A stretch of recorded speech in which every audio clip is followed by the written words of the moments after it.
This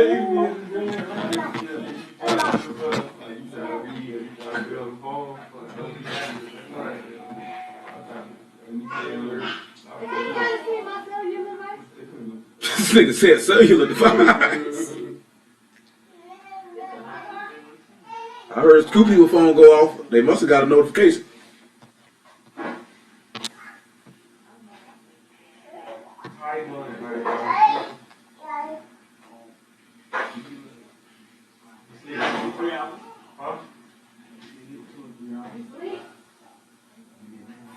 Oh yeah, Shannon, just so you know, we are not about to touch none of that stuff that we just talked to that gentleman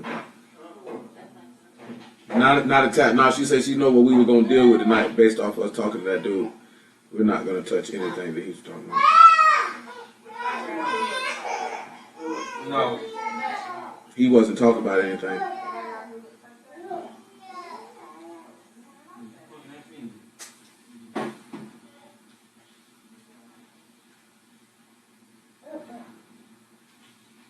Hey, come here. Come here. Come here. Come here.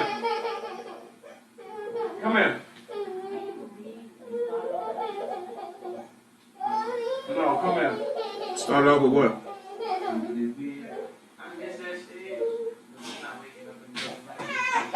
Hey! I told you about that.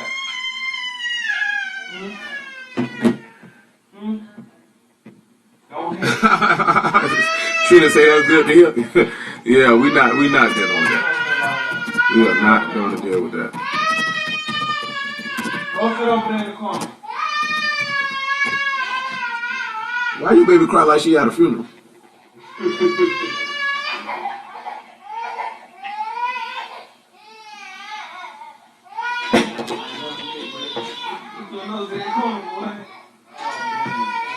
Oh boy.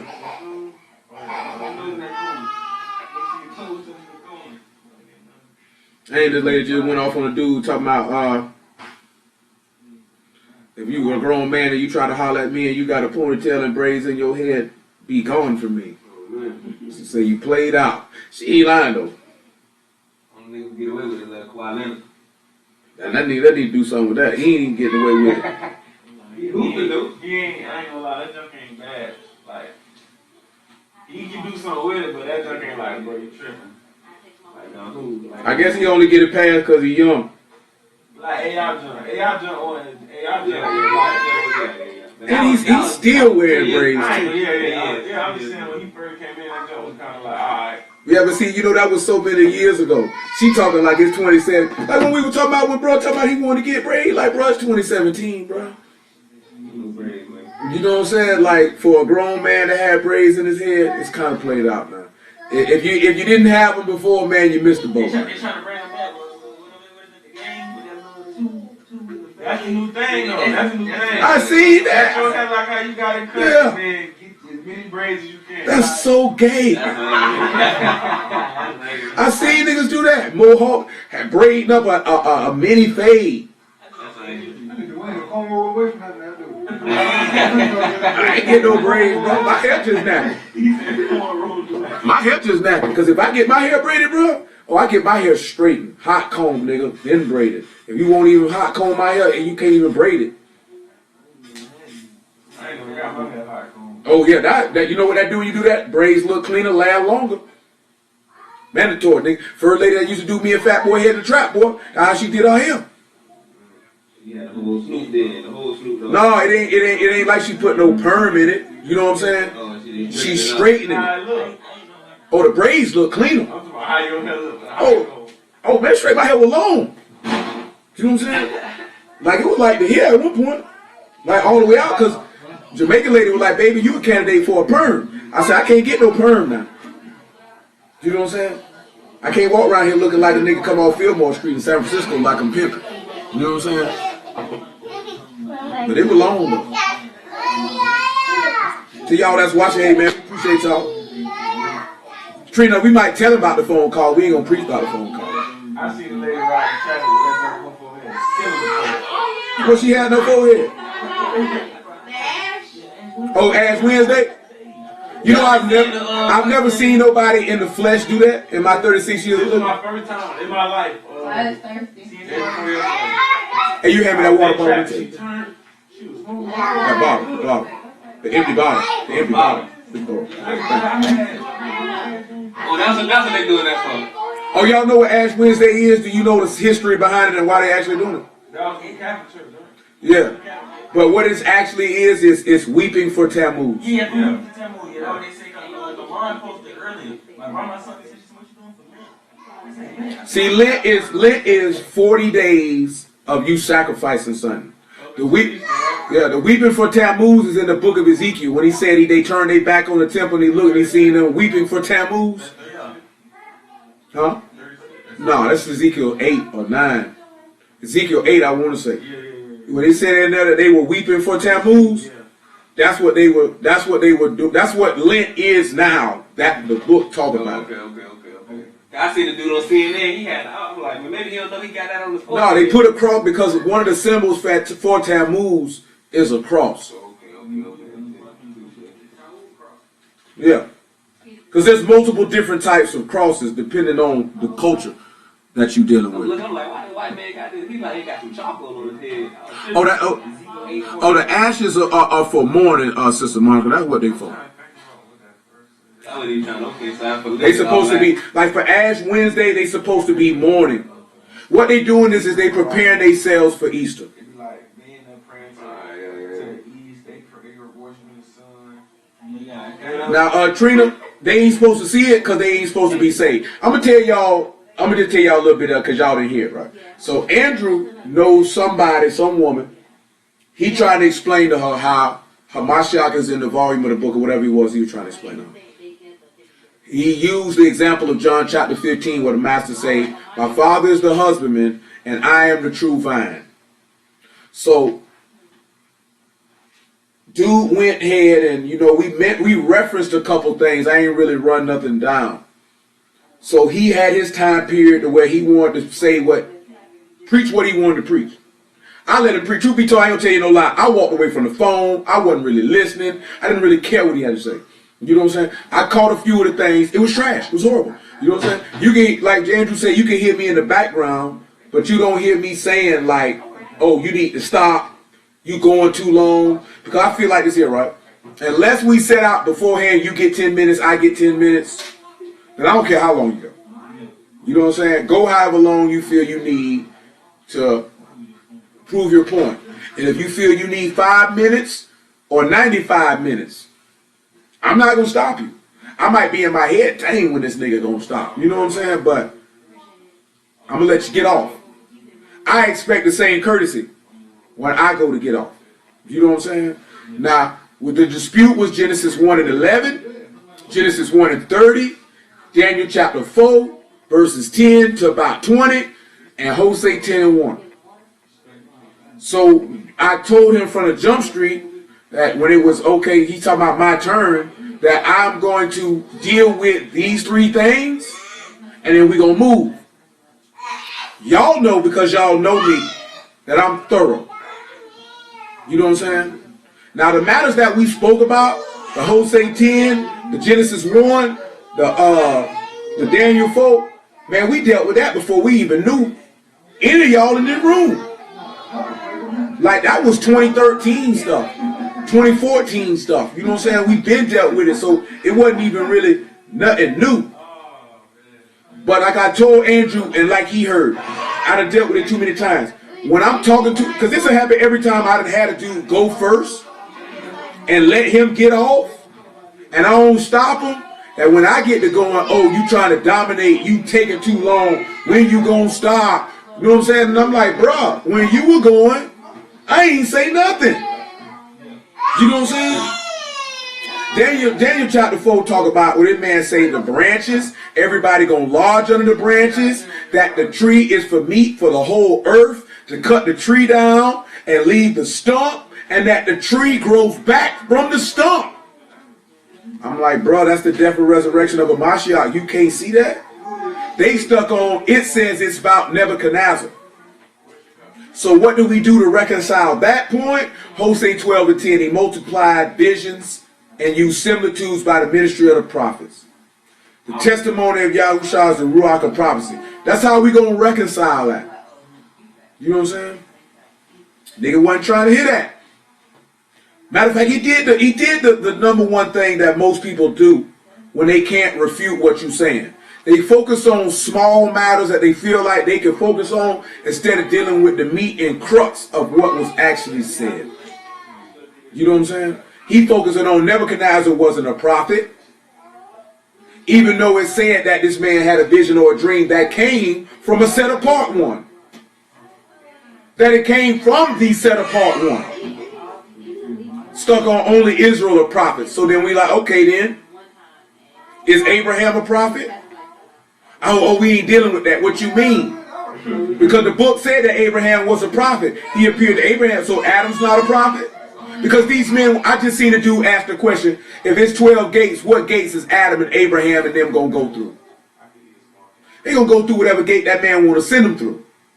You know what I'm saying? But I think sometimes that dudes forget that there were people who were not Israelites. So you thinking that everything just pertains to after Jacob had his sons? These things don't pertain to just Jacob and everything, because there were prophets before Yasharal was made a nation. There were prophets before that. The book says clear as day in Genesis chapter 20, Abraham was a prophet. But then it says he appears to Amalek in that same Genesis 20 in a dream, telling him to give Abraham his wife back. What does that make Amalek? That makes him a prophet. Yahuwah appeared to him in a vision or a dream. He just stuck on, he said, among you. And that's just Yasharal, and that's the end of it. So you saying there were no prophets until Moses led them out of Egypt. And that's when prophets came. That's retarded. You know what I'm saying? And then he wondering why I got a snap on you. See, like Drew was saying, like, okay, when he was talking to Dier, you know, dude try to go back and forth with you and dispute every point that you making. See, I'm not finna allow you to do that. Under regular circumstances, I probably would have. But because I was short on time, I'm not, because the nigga had you on the phone for 3-4 hours, bro. Trying to argue every little point. I done talked to dudes from IOG before, so I know how they roll. See, I knew he was from IOG by what he was saying. I know their doctrine, I know their teachings, I know what they believe. This man, we asked this man clear as day, do you believe John 5:39? He said, yes, we believe he come in the volume of the book. We believe that. Cool. Then how you can't see what we talking about? Because you don't actually believe that. And if you do not have that, you will go to hell. See, we're going to talk about being ready, staying ready, and watching. You know what I'm saying? Hold on. Since I said that, Shayla, you talk to your PNC? You don't talk to that? Your PNC.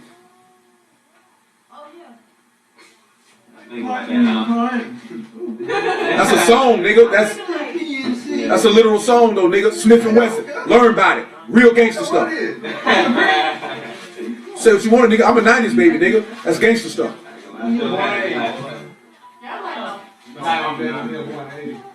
Meaning 90s hip hop, nigga. That's early 90s, nigga. Smith and Wesson. Yeah. I mean, yeah. I'm a 90s baby. Yeah. Barely made the 80s. I barely made the 80s, nigga. I was born in 80. Couple months back, you would have been 70. Now, we don't couple months back. I was born in the middle of 1980. 6 months, couple. Ain't no couple. That's in the middle. Matter of fact, I was almost born. I was supposed to be born in July. I came early. You know what I'm saying? Let's shoot. I guess I said ain't no hope this morning. We're trying to come out here and get that money. We've been chasing after it ever since. But that's a hard record though, PNC though. That whole album, The Shining, classic, nigga, classic. Learn about it. Listen to it. Damn, man, I like Smith and Wesson. They never got. The gun manufacturer made them change their name. Yeah. To Cocoa Brothers. I got a song I can play for you right now, but I'm not gonna do it. Pac on that Military Mind. It's a hard record too. Nevertheless, now I'm trying to see this. That's the only nigga ain't in here. That's why I asked you that. You heard me saying? So that's the only nigga that ain't in here. That's why I asked you that. Besides Lee and Glover.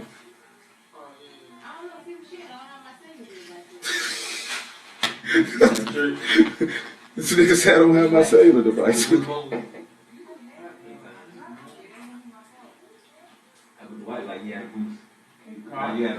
I'm just tripping out there how she just Is that gonna be your is that gonna be your phrase? Is that gonna be your phrase for the rest of the night or for a continual period of time? Your cellular device? Yeah. That's gonna be for the night or for forever?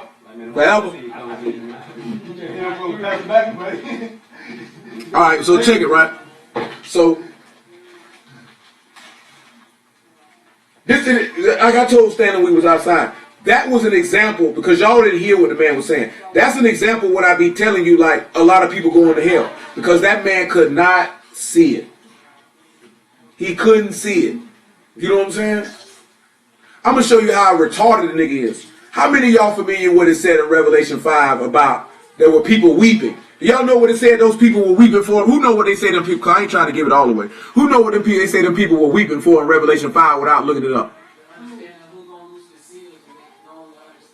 So I'm going to ask y'all this here. When it said that he loosed the seals of the book, who is saying the only person could loose the seals of this book? You know what I'm saying? Now what book is he talking about? Now this man said Genesis to Revelation. I said, how could this man loose Genesis to Revelation when Matthew to Revelation hadn't even been written yet? How is this man going to loose the seal of a vision that he's seeing in Revelation? Do you realize? And he wonder why I'm going off on it. You're stupid. I'm going to loose the seal of a book that ain't even been finished written yet?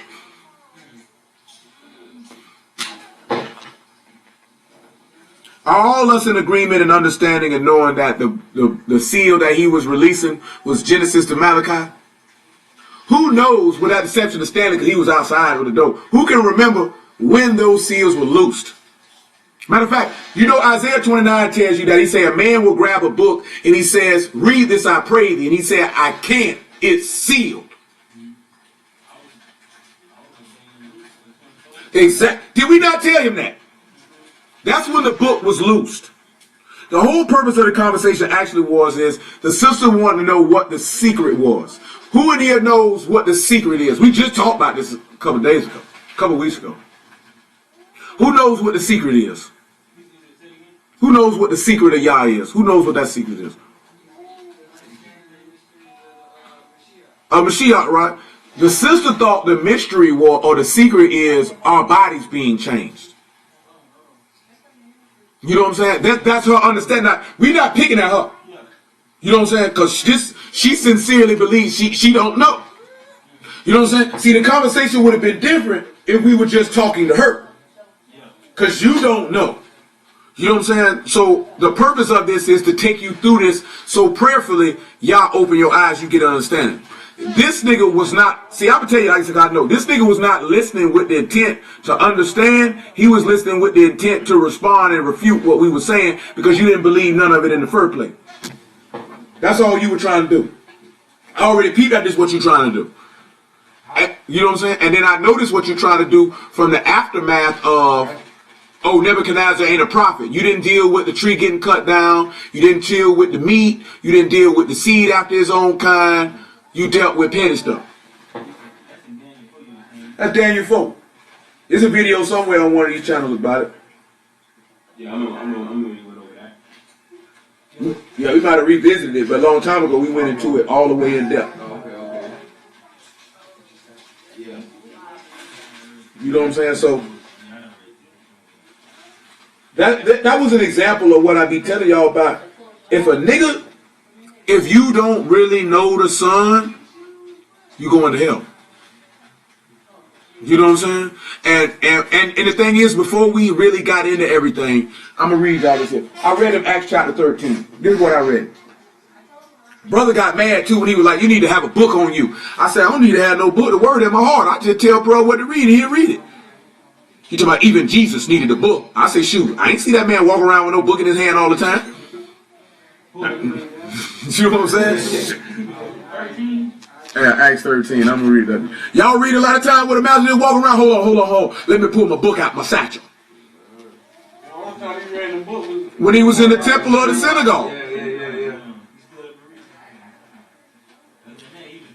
Yeah. You got to pop him off. That thing supposed to be in your heart. You supposed to pop him.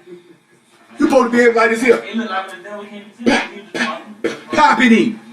Popping him. Because Satan would pop the book to him. scroll like. Yeah, well, and they do. I forgot about that too. They didn't actually have no book. Neither these people got scrolls. So you think this man will walk around with 39 different scrolls, nigga? Where you gonna keep it at? Well, shoot, he still need 27 more to carry it up. Shoot, we show. Hey, so you think only these guys have script? No, I mean, he told the people to seek the book of Yahuwah and read, so they all had them. They both had a copy. You know what I'm saying? It wasn't like how the Catholic Church made it where they didn't want nobody to have a copy. You know what I'm saying? So they could control what you knew and what you heard. Yeah, that Lent, what do you call it? They be fast for 40 days and stuff like that. They don't literally fast. They decide they're going to give something up for 40 days. Yeah. So some of them say, I won't eat meat for 40 days. And some of them say, I won't eat candy for 40 days. Some might say they won't masturbate for 40 days. Who knows? Literally, like I said, what said she want to smoke? I would eat my nicotine. I will not smoke nicotine, dear sir, for 40 days. You don't need to smoke nicotine at all. You doing that at all? I don't have nothing. Thank you for I appreciate that 40-day sacrifice. Acts 13 though, right? Listen to verse 26. He say, men and brethren, children of the stock of Abraham, whosoever among you fear Elohim, to you is this word of this salvation sent. For they that dwell at Jerusalem and their rulers, because they knew him not, nor yet the voices of the prophets which are read every Shabbat day, they have fulfilled them in condemning him. That's Acts 13 to 27. Now let's look at 2 Corinthians chapter 3. So what it is that people hear this man, they hear the word, but they don't hear him. It was something I had for this too, man. I can't remember where I had it at. I'm going to have to find it, man. I had something for y'all pertaining to that. I promise I did. In 2 Corinthians 3 and 14, it says, but their minds were blinded, for unto this day remain the same veil untaken away in the reading of the Old Testament, which veil is done away in Mashiach. But even unto this day when Moses is read, the veil is upon their heart. They can't see it. Yeah, they can't see it. He sat back and said, this people draw nigh to me with their mouth, but their heart is far from me, teaching for the commandments and doctrines and precepts of men. He said, lest they should hear with their ears and see with their eyes and understand with their heart, that they might be converted and I might heal them. So a lot of brothers and sisters are not having power and being healed. It's because they don't believe. This man say, my sheep hear my voice and they follow me. He told Paul, he said that you may hear the voice of the just one and know his will. You know what I'm saying? So they're not hearing his voice. So when they read the scriptures and like this is, this is talking about Nebuchadnezzar. Do you really think that this is really about Nebuchadnezzar? Well, the scripture said it's about Nebuchadnezzar. But then you say you believe he come in the volume of the book. So if you believe he come in the volume of the book, then how can you not see him in this passage? Because you do not believe that he come in the volume of the book, and you do not believe in him, and you shall certainly perish. Because you truly believe that the law is what is going to save you, and it is not going to save you. Your faith in Allah. Do you notice when that woman was weeping and washing his feet, he didn't tell that woman the law saved her. He said, your faith has saved you. He told the people their faith saved them. Their faith healed them, which is going back to that Isaiah. Lest you should hear with your ears and see with your eyes and understand with your heart. But what did the book say? The heart believeth unto salvation and the mouth make confession. So for you to understand what your heart means, you believe the word. Yes. I see your foot.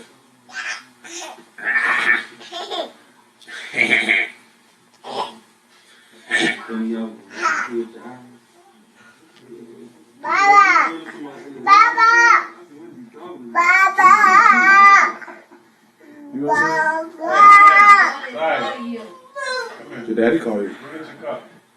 So you have to look at that. Deuteronomy 30 speaks of this. We read it a lot in Romans 10. We say this is the word of faith which we preach. He say the word is not far unto thee that you got to go to Shamahin to go get it. Or you need to go in the water to go get it. It's in your heart and in your mouth. They say the kingdom of Elohim don't come through observation. The kingdom of Elohim is in you. It's the word of faith that exists. But people don't believe the book. Niggas think because they don't eat no pork chops and they keep a Sabbath day and they know they Israel, they going in. Oh, I believe in Jesus. No, you don't, nigga. He talking about, I'm a Hebrew, I ain't a nigga. You acting like a nigga. He ain't have no response to that. You acting like a nigga, I'm gonna call you a nigga. Yeah. Straight up. You supposed to be a man of God. You supposed to be one too, but you showing yourself to be an idiotic clown. Yeah. This man will sit back and talk about, hey, he wasn't no prophet. You clown. He said, bro, we said the law say that if he appeared to you in a vision or dream, he talking about not what does the word of God say? What? Stanley, am I lying? Ain't that nigga say that?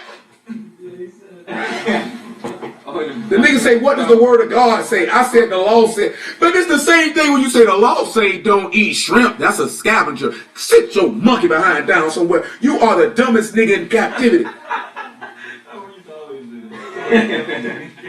You know what I'm saying? For real though. Dumbest nigga in captivity. You know what I'm saying? Like, you ain't got, and I had to tell you, like, you you don't know the scriptures. If you don't know the scriptures, bro, you ain't got no business talking to nobody about them. That's what I was rolling over.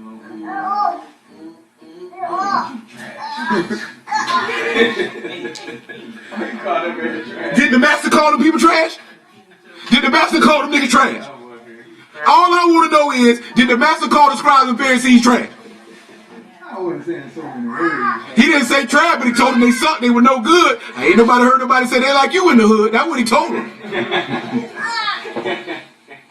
Shoot. Like he said, you want to put yourself out here to be a teacher, talk about lining up, and you around here talking like the scribe and the Pharisee, then I'm going to talk to you like one then. I'm talk to you like one then. You act like a Pharisee, I'm going to talk to you like a Pharisee. What's that? Because did the master ain't show the Pharisees no love, did him? He bashed them niggas on every corner. So guess what I'm going to do?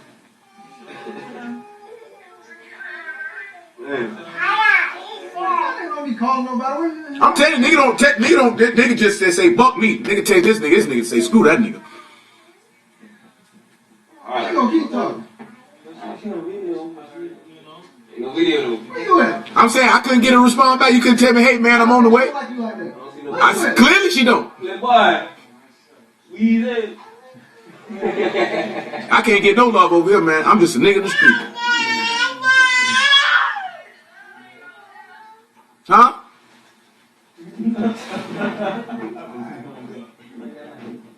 What's she talking about, Shelly? I just heard somebody love ain't over there. She said love ain't over there.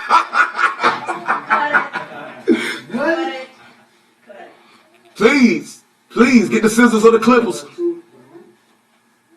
Oh man. I only got two. Can't do it. So. Wait, he's trying to slide. Oh, we thought you were coming through here. If I had a full pack. Look, you should, I mean, once those stop. I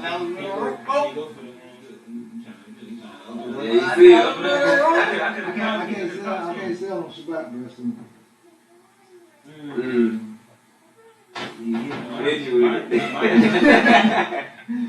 Oh, she forgot it with Purim for Shayla? Well, she forgot it with Purim. Man, you know that nigga always fast and do late. No, she said she to the house. Oh, okay. With the Purim, High Shabbat, I mean not High Shabbat, but Shabbat.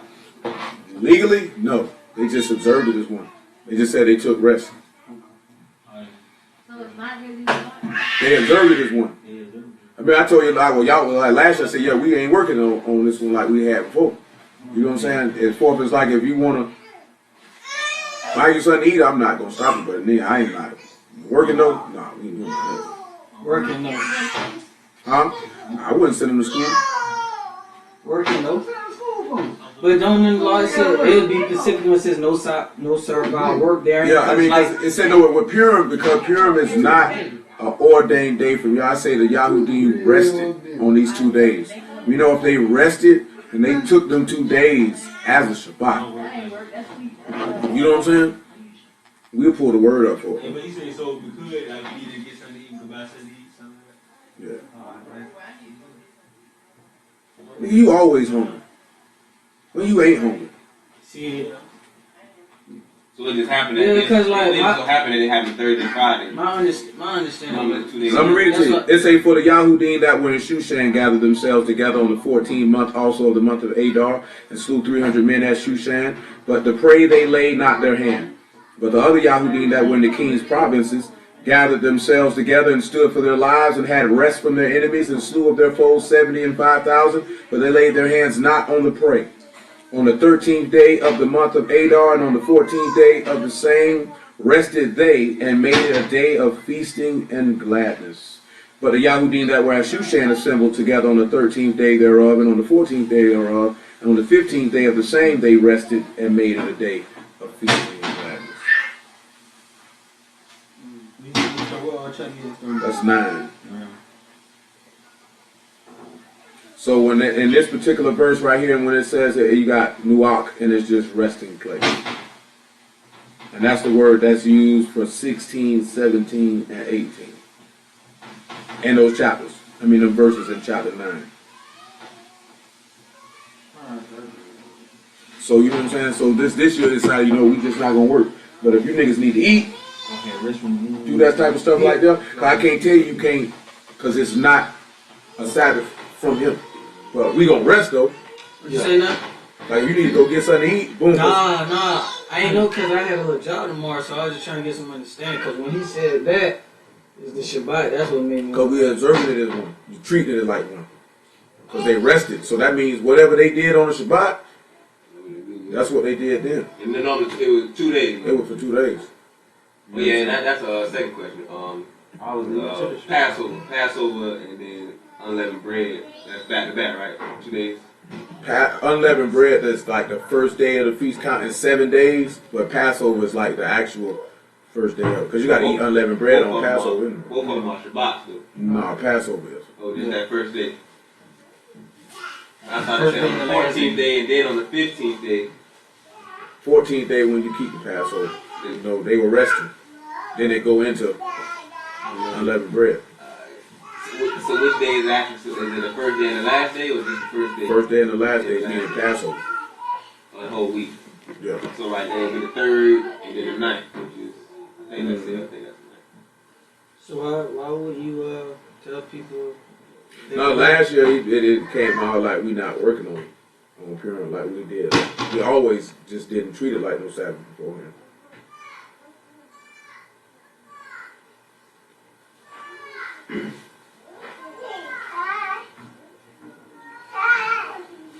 So what make you why you giving leeway for this song at the Bible? Just like I said, I'm sitting there because it's not a Sabbath, but they rested. So that means they were not there late. They were feasting. So that means they were resting from all their labor. They were focused on y'all on that day. But I'm saying, telling y'all for 2 days, if you need to go get something to eat, go get yourself something to eat. You know what I'm saying? You wouldn't be violating the Sabbath because it's not a Sabbath. But if you look at you keeping Purim, then you would treat it as one as fourth of, at least you're not going to go work.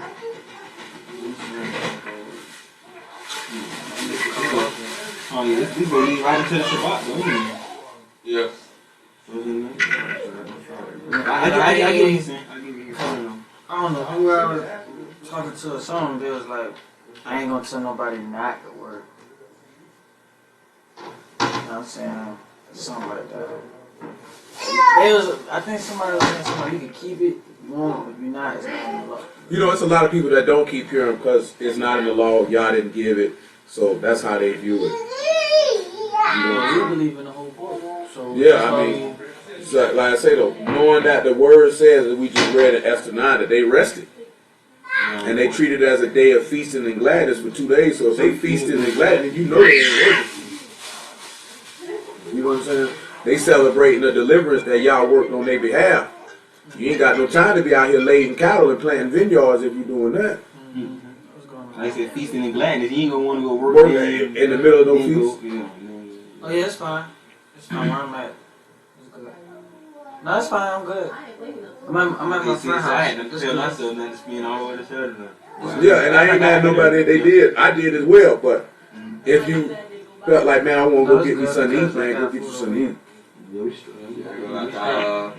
was thinking about going to breakfast with Mom Dukes in the morning. Hey, shoot, I won't get you something to eat. Okay.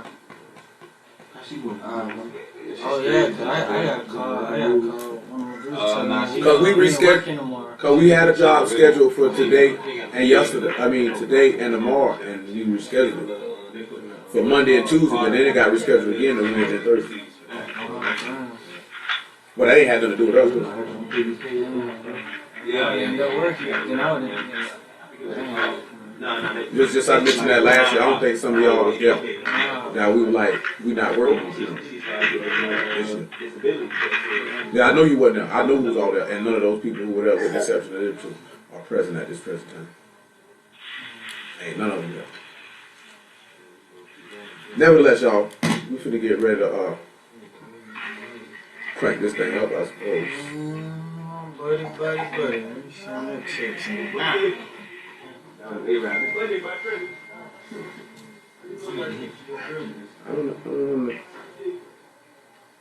I don't understand that. What does that mean? No, I'm saying, what does that mean? I don't understand what that's supposed to mean. Did he do that on purpose? I don't know. That right there, like a look now. That's like a bait. You know what I'm saying? That's like a. I know. I'm trying, you know. Now I'm gonna say baby, but that's one of them. I don't know, man. I don't know. But nevertheless, though, you know, that junk was crazy. What Cuz was on. You know, it is what it is. You know, hey, it is what it is. But it's to reiterate, man, that if you don't know this man, you're gonna be in some real live trouble.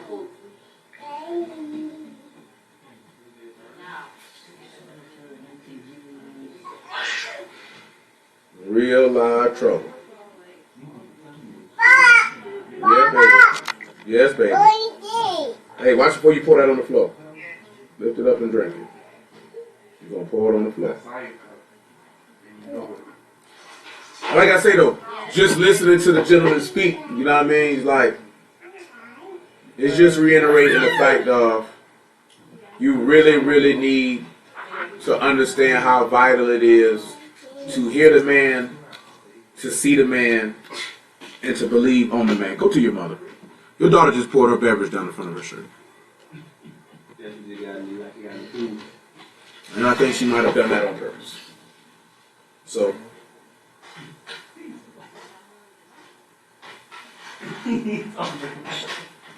I see it's all gone.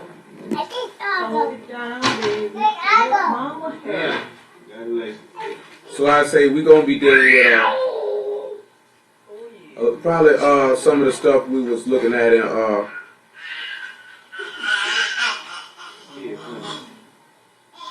look at some of the stuff we was talking about in 2 Chronicles 23 on Wednesday. But also going to take a look at being ready and watching. You know, if people like people don't heard the term. If you already ready, you ain't got to get ready. You know what I'm saying? And when it comes to dealing with Hamashiach, you need to be ready. Now you don't need to be getting ready. You need to be ready for this man when he get here. If you're not ready for this man when he get here, you're gonna have a problem. And if you were ready for the man when he got here, then you would have been watching. You know, we talked about watching once before, and watching is just dealing with guarding the word. There's a lot of people, they not watching. They are not watching. They are not guarding the word in the least bit. You know what I'm saying? They playing games. They gonna get themselves killed. They gonna get others killed.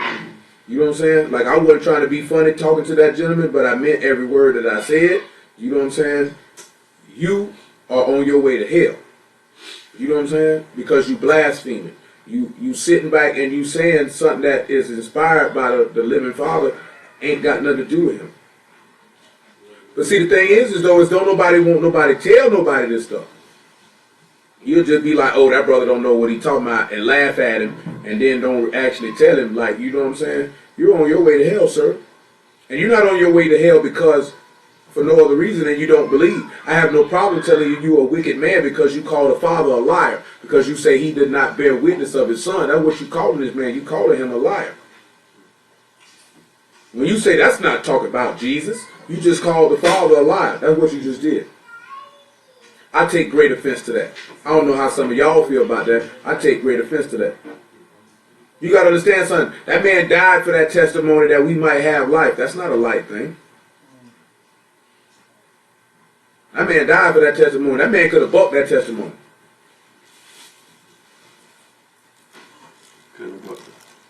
Yeah, he could have. And he would have died and went to hell, and everybody would have went to hell with him. And I'm talking about, we don't never think about it or looking at it in that aspect, but that is the truth, though. And he bucked the testimony and he died, nigga. Everybody dies. There's no salvation for any. There's no redemption for anybody after that. Most people don't look at it like that because they feel like,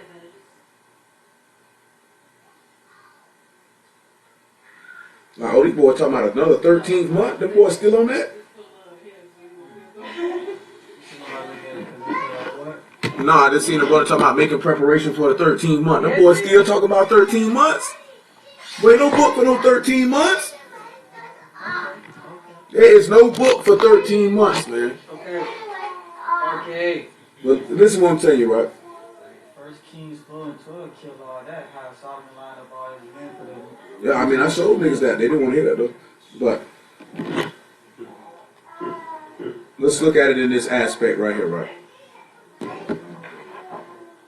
Well, let's just go ahead and pray, and I'll start with that, and then we just go from there. Go and get them hats for them children. Huh?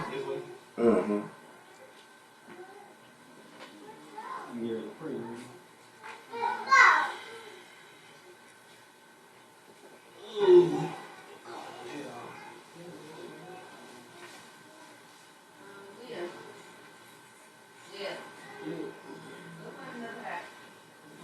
Come here, Leah and Lizzie.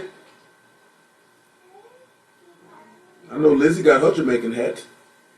So if I wasn't Jamaican, why would I wear this hat? That nigga's a fool. And you know he had another show that Thursday, man. He could have caught it. When he came that Wednesday, I think he had 2 shows. Yeah, but if I'd known he would have had 2 shows Thursday, I might have had bought a ticket before Thursday came. Before they would have sold out. No, they been sold out. Oh, they been sold out. I definitely was looking for a ticket. Weeks in that still. Yeah, I wouldn't have paid a whole lot of money for no animal. Yeah, he already came. Yeah, he been came. I called a couple of people coming from that. Now, he just said that joint was sold out, nigga, the day of. So like an hour. She went in there and got some more tickets. My cousin went. After Burning Man. Oh yeah, bring him, man. Yeah. Come here, Leah.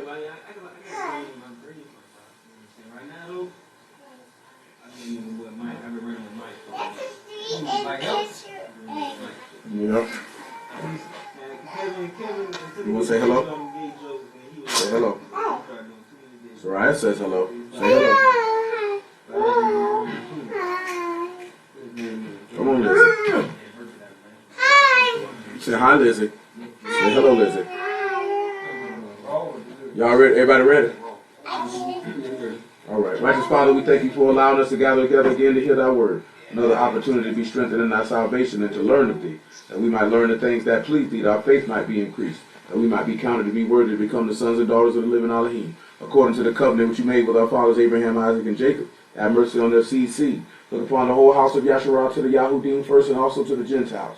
All those who seek thee, all those who fear Elohim and put their trust in thy word. Strengthen them according to the words of the righteousness which you have proclaimed, and look upon us and have mercy according to thy great name.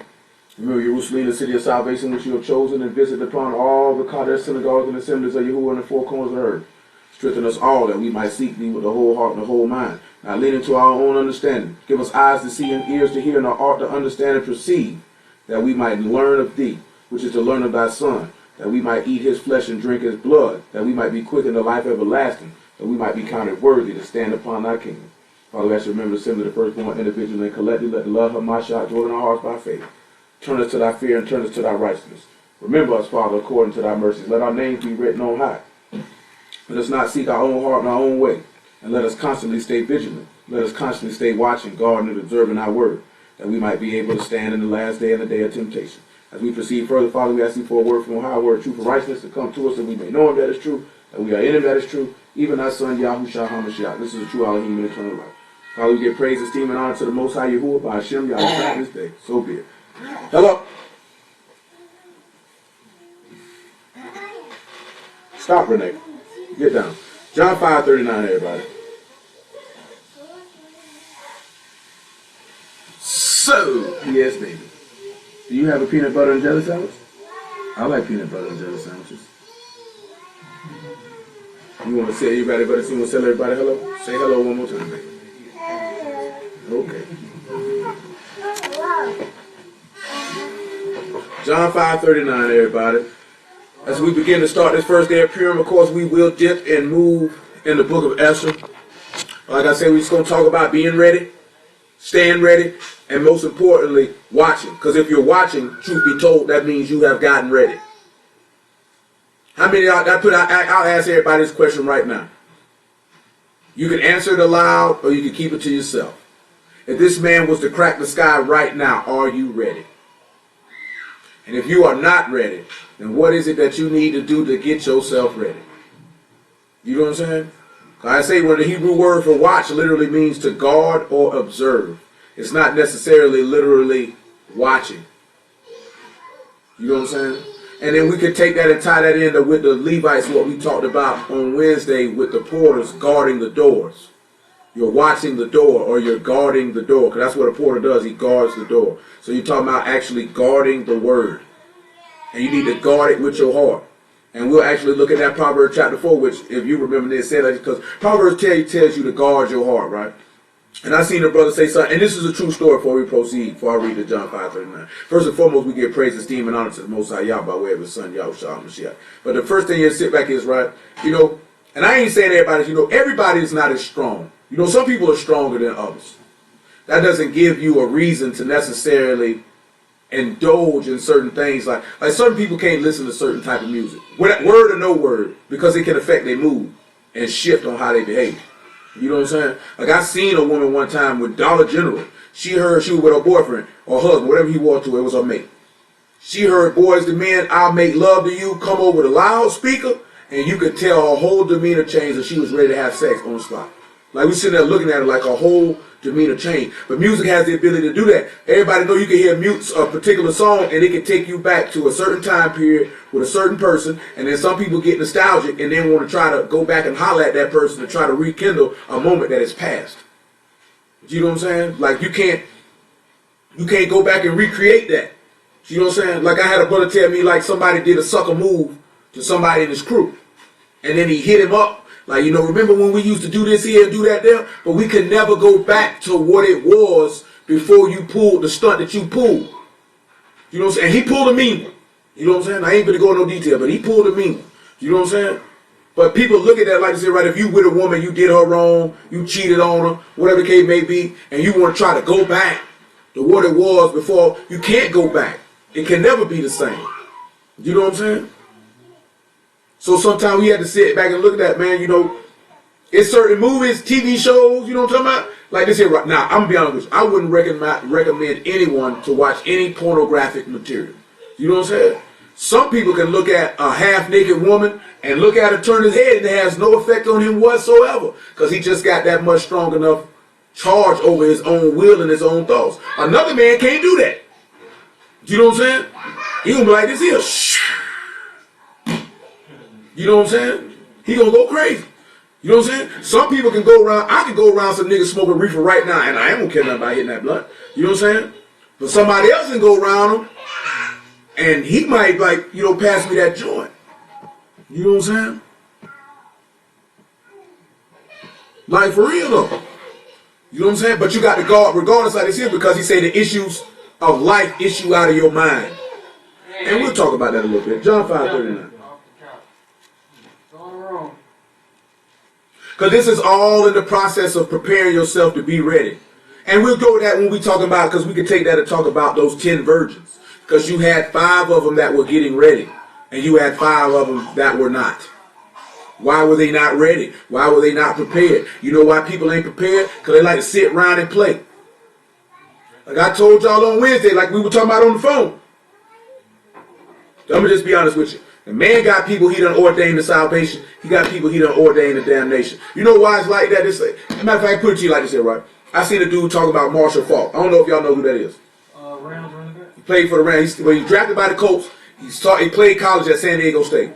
And his coach for the Rams, Dick Vermeil, was like the vision, his ability. He said you can't coach that. You born with it. You know what I'm saying? And realness, and we talk about realness meaning authenticity. Because that's all realness is when you get down to it. You know, everybody say stuff, but being real is just being true to yourself. You know what I'm saying? That's all it is. True to what you stand for, true to for what you believe in, whatever the case. That's all that really means. You either born with that or you're not. Do you know what I'm saying? That's it. You either are who you are. You know, you got a lot of people, they don't want people to know who they really are. So they do what? They put masks on. And everybody knows people who do this here, that they act a particular different way around whoever the audience is. You know what I'm saying?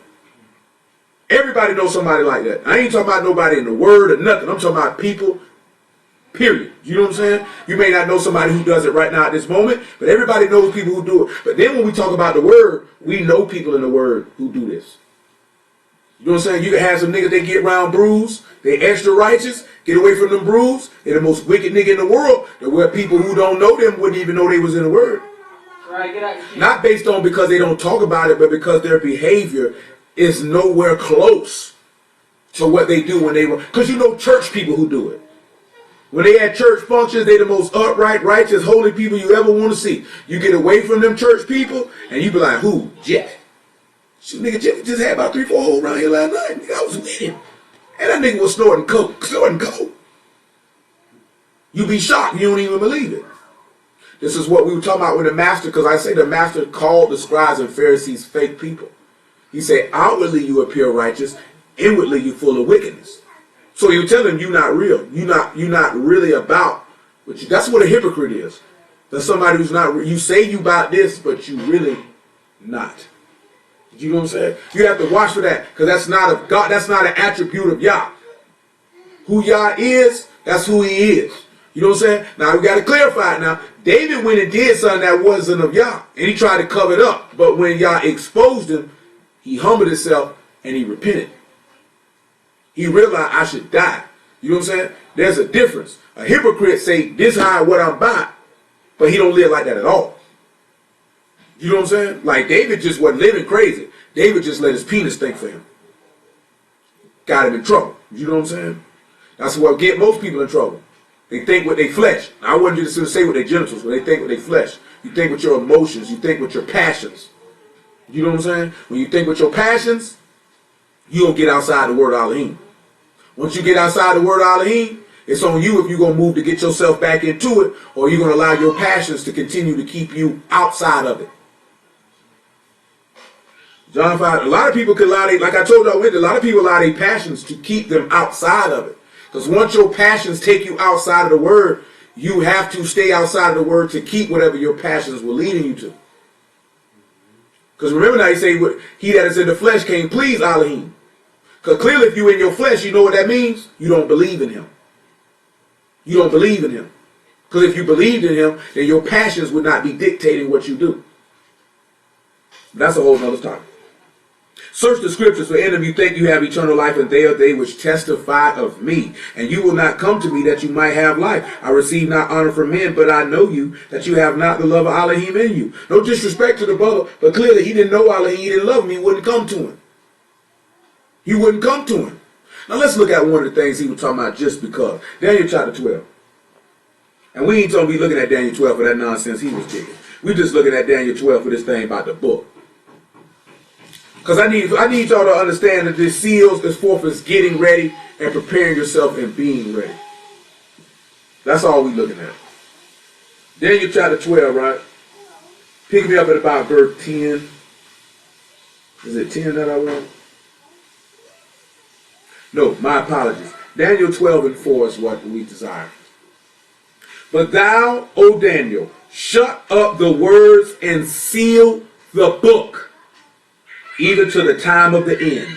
Many shall run to and fro, and knowledge shall be increased. He told him to seal the book. Let's go to Isaiah 29. We done dealt with this before, but really we just focusing on that one thing. Because see, this is why your ancestors couldn't get ready and they couldn't watch. Because they didn't know what to watch. They didn't know what to guard. They didn't know what to protect. You know what I'm saying? They didn't know what to get. I put it this way. They were getting ready for the coming of Mashiach. They were getting ready for that. But they just didn't get ready for it according to how it was written because they didn't know. They didn't know. Isaiah 29:10.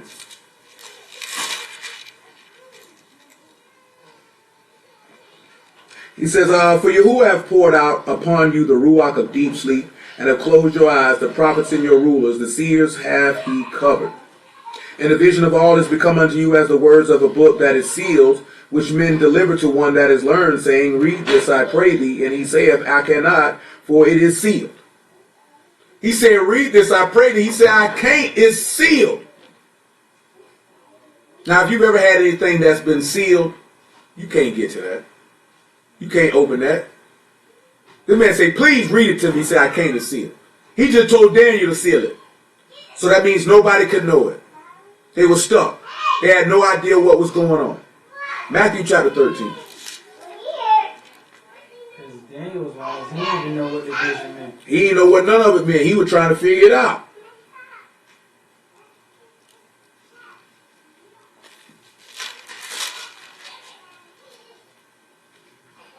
Matthew 13-15.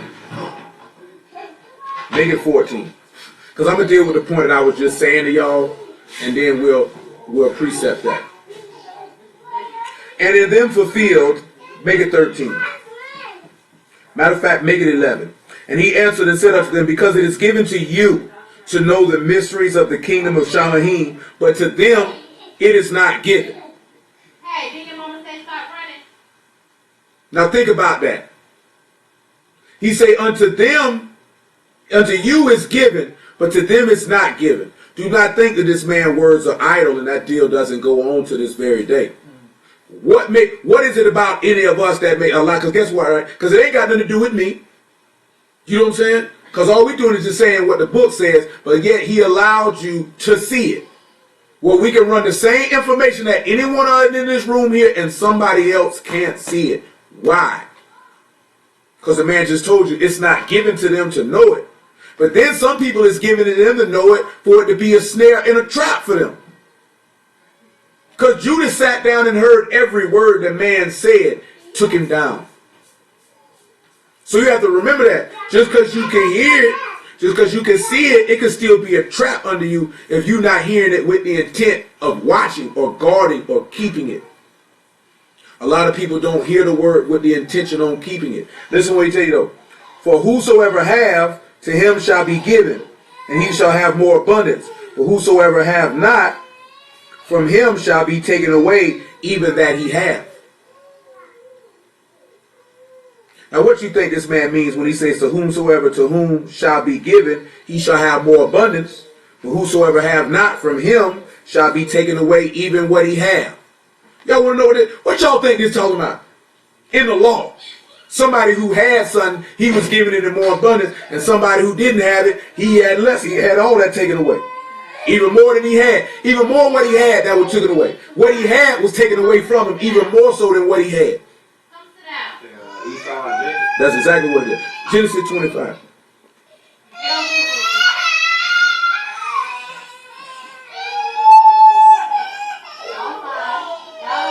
They got funeral. Why all these children cry like they had a funeral?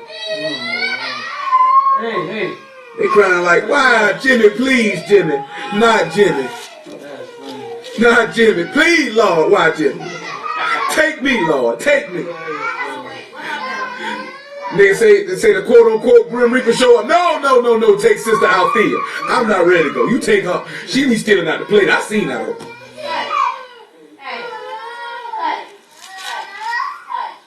That belt get that iron, get your mind right. Say that leather, get your mind right. Y'all They seen that level, they mind got right real fast. I'm talking about, boy, they mind got right. They seen that iron. Shoot, yes ma'am. Mama Barker, I'm sorry. What you want to wash it? All that, you know what I'm saying? Mama Barker get him on point now. He get him on point. Oh, my land. Where we at? Genesis 25. 25 and 30. Or 29, 28. Or take it 27, 25 and 27. And the boys grew, and Esau was a cunning hunter, a man of the field, and Jacob was a plain man, dwelling in tents. Y'all remember what that word for plain man was? It was Tamaim, somebody who's just, blameless, no spot, perfect, upright. So why you think Jacob would have had more given unto him and more in abundance than Esau would have had? Because Esau was not an upright, just, blameless man, which we still haven't dealt with that yet. Them two words. Remember, it was another word, same word was in the book of Joshua in the 24th chapter with sincere.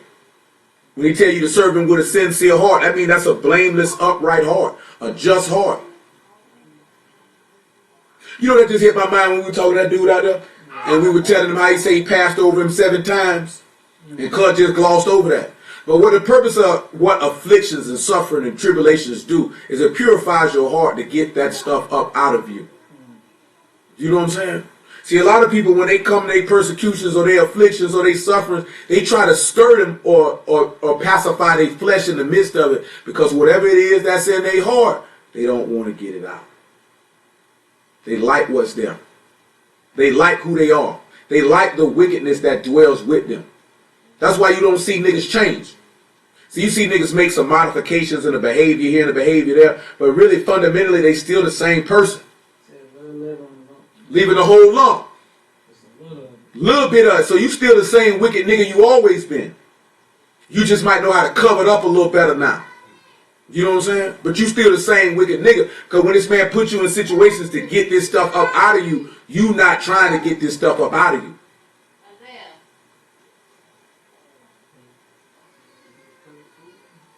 Where we at? So he said, Isaac loved Esau because he did eat of his venison, but Rebekah loved Jacob. And Jacob saw it pottage, and Esau came from the field, and he was faint. Esau said to Jacob, feed me, I pray thee, with that same red pottage, for I am faint. Therefore was his name called Edom. And Jacob said, sell me this day thy birthright. And Esau said, behold, I'm at the point to die. What profit shall this birthright do to me? See, you know what Esau didn't do? He didn't guard, he didn't watch. See, Jacob was ready. Now, Jacob didn't know that the birthright was his. But he was prepared, though. He had some nice beans. I don't know why these black folks talking about this man was eating red meat when it's clearly says he had some lentils for him. But you know you can't tell no black Hebrew that, though. See, Esau was eating raw meat. So you saying Jacob was finna eat raw meat? That's what you was saying. Because who was cooking it? Jacob was cooking it. So you trying to tell me Jacob was cooking raw meat? So you mean to tell me Jacob would have led his brother to sin by serving him raw meat? Because if Jacob is a just and upright man, you think he would have served this man some raw meat?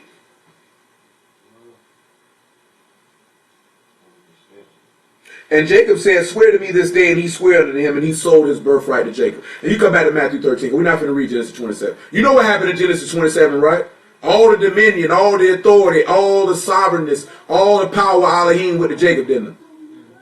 And everything that Esau had, it was taken from him. What did he went to do? He went to weeping, didn't he? Did I get a blessing too? Where my blessing at? Because what you had, it was taken away from you. Because it wasn't given unto him to know the mysteries of the kingdom of Shamaim. It was taken from him. And who took it from him? Nobody but himself. See, I'm going to tell you something. Can't nobody take the kingdom from you. You the one take it from yourself. Come on back to Matthew 13. See, people think y'all just take it from you. No, you took it from yourself because you ain't believe, because you lust like Esau. What good is my birthright going to do to me? Let me get that beans, though. Because my God is my belly. I'm my earthly thing. I'm hungry. You know what I'm saying? My flesh dictate and rule me, man. 13th chapter Matthew. I'll read verse 12 again. For whosoever hath, to him shall be given. Remember, because Jacob had the birthright, right? Doesn't the law say the elder shall serve the younger? So Jacob had it, and more abundance was given unto him. He was increased more mightily than Esau ever was. He said, but whosoever have not from him shall be taken away, even that he have. He didn't have it, but didn't Esau have the birthright? But he didn't have the birthright, and it was taken from him. See, and that's what I mean on these dudes don't be really knowing the book, because if they knew the law, they could be able to see that, because he was given the birthright. What is the birthright? You go read in the law what the blessing is, it's the mystery of the son right there. Jacob had it, and he was given it, and he was given it in more abundance. Even though Esau had it, he didn't have it, and it was taken away from him. So you can be able to, you know how many people he done allowed to hear the word, and then he took it from them because they wanted to go back and do what they wanted to do? You know what I'm saying? Some of them had to come and say, niggas think the testimony of Mashiach just floating all the way around here, around this whole earth, and just everybody just around here. But yet you run across so many brews, and they don't know nothing about what you talking about. So if it was so readily and so accessible, why are so many people ignorant of this man's righteousness? Why are so many people going about to submit their own righteousness instead of submitting themselves into the righteousness of Elohim? Why are so many people doing this? Because I do not see this man being esteemed in the earth. Therefore, the Father is not being esteemed by his Son being preached and esteemed amongst men. You know what I'm saying? This is not happening. Do you not know, bro? The main reason why that dude had me so fire hot is because you calling my father a liar. You're saying he's a liar. If that man say my witnesses in Shamahim and my record is on high, and if he said if we receive witness of men, the witness of Elohim is greater, and the witness of Elohim is his word, which witness he witnessed of his son, that's how we get ready. That's how you supposed to stand guard and watch over the testimony of a Mashiach with your whole heart, your whole mind, and your whole soul. That's what you're supposed to do. You don't do that, you ain't never going to be ready. You're just going to be a nigga floating. You're going to be like them 5 women looking for oil to put in your lamp. But it's going to be too late when you run to go get it. You seen what happened to them. The door got shut. Verse 13. Therefore speak I to them in parables, because they seeing, see not. And hearing, they hear not, and neither do they understand. And in them is fulfilled the prophecy of Yeshayahu, which saith, by hearing you shall hear and shall not understand, and seeing you shall see and shall not perceive. For this people's heart is waxed gross, and their ears are dull of hearing, and their eyes have they closed, lest at any time they should see with their eyes, and hear with their ears, and should understand with their heart, and should be converted, and I should heal them. But Baruch are your eyes, for they see, and your ears, for they hear. For truly I say unto you that many prophets and righteous men have desired to see those things which ye see, and have not seen them, and to hear those things which ye hear, and have not heard them. Abraham didn't hear it. Isaac didn't hear it. Jacob didn't hear it. They didn't hear it. Hebrews 11 and 37.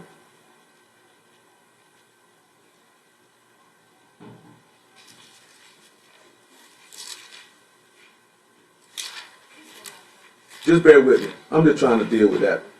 And then we can take off. Hebrews 11 and 37. He said they were stoned, they were sown asunder, were tempted, were slain with the sword. They wandered about in sheepskins and goatskins, being destitute, afflicted, and tormented, of whom the world was not worthy. They wandered in the deserts and in the mountains and in dens and the caves of the earth. All these, having obtained a good report through faith, received not the promise. Elohim having provided some better thing for us, that they without us should not be made perfect. That means they had no idea, they didn't know. Which goes back to why we know Hamashiach had to go preach to the Ruachs in prison. They never heard of him. They didn't know. That book was sealed unto them, as we read in Daniel, as we read in Isaiah. Now let's read Revelation 5.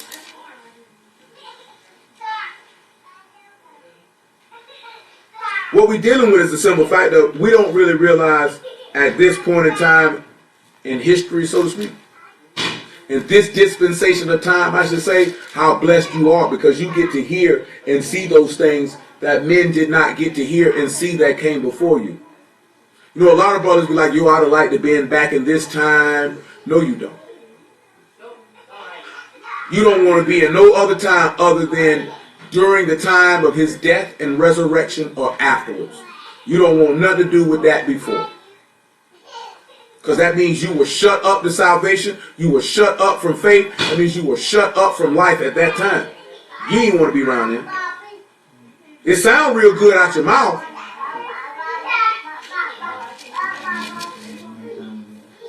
5:1. And I'm going to show you another thing what that dude said to me. That dude said to me while I was driving. He said, man, you need to get you a book. I said, I don't need no book, bro. I say, the word in my heart, I'm good on that. I'm going to give you some exhortation. Even Jesus needed a book. No, he didn't. The word was in his heart and in his mind and in his inward parts. That man said he desired wisdom in the inward part. Matter of fact, since I said that, hold it in Revelation 5. Go to Psalm 25. If it ain't Psalm 25, it's Psalm 51. We done talked about this before. We're going to do it again, though. Psalm 51, that's what we want. Psalm 51:6. Because it's all the same thing what we talking about right now. He say, behold, thou desire truth in the inward part. What is truth? It's the son, but it's the faith. So he desires faith in your inward parts. And in the hidden part, thou shalt make me to know wisdom. So this is how you would get, this is why so many people ain't ready because they don't believe. Now come back and look at Romans chapter 7. Because he say he desires for you to have faith in your inward parts or in your heart. We just read in Matthew 13, he said, lest they should hear with their ears and see with their eyes and understand with their heart, and I should heal them. He said, but their hearts is wax gross. They heart so hard they can't believe it. See, you know, a lot of people say they believe, but then their actions belie them that they liars. This is what I'm sitting here telling you. Your Elohim is the truth, or he's firm, or he's faithful, which means he's real. That means who he is, that's what he's about. That means those who are his children, you know, somebody who's real, they consistent.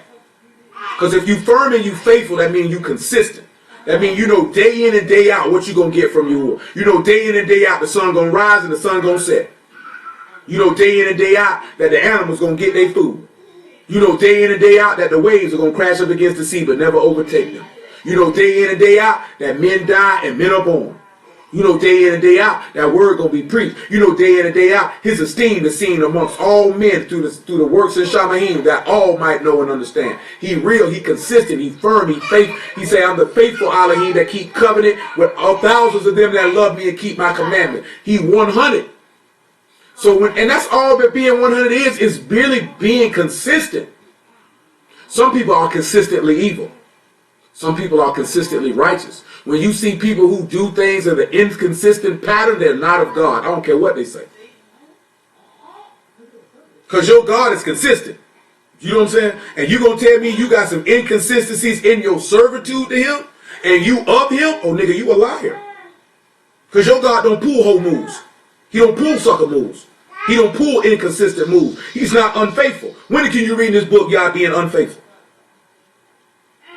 Can't. So then how we say we his children and we unfaithful?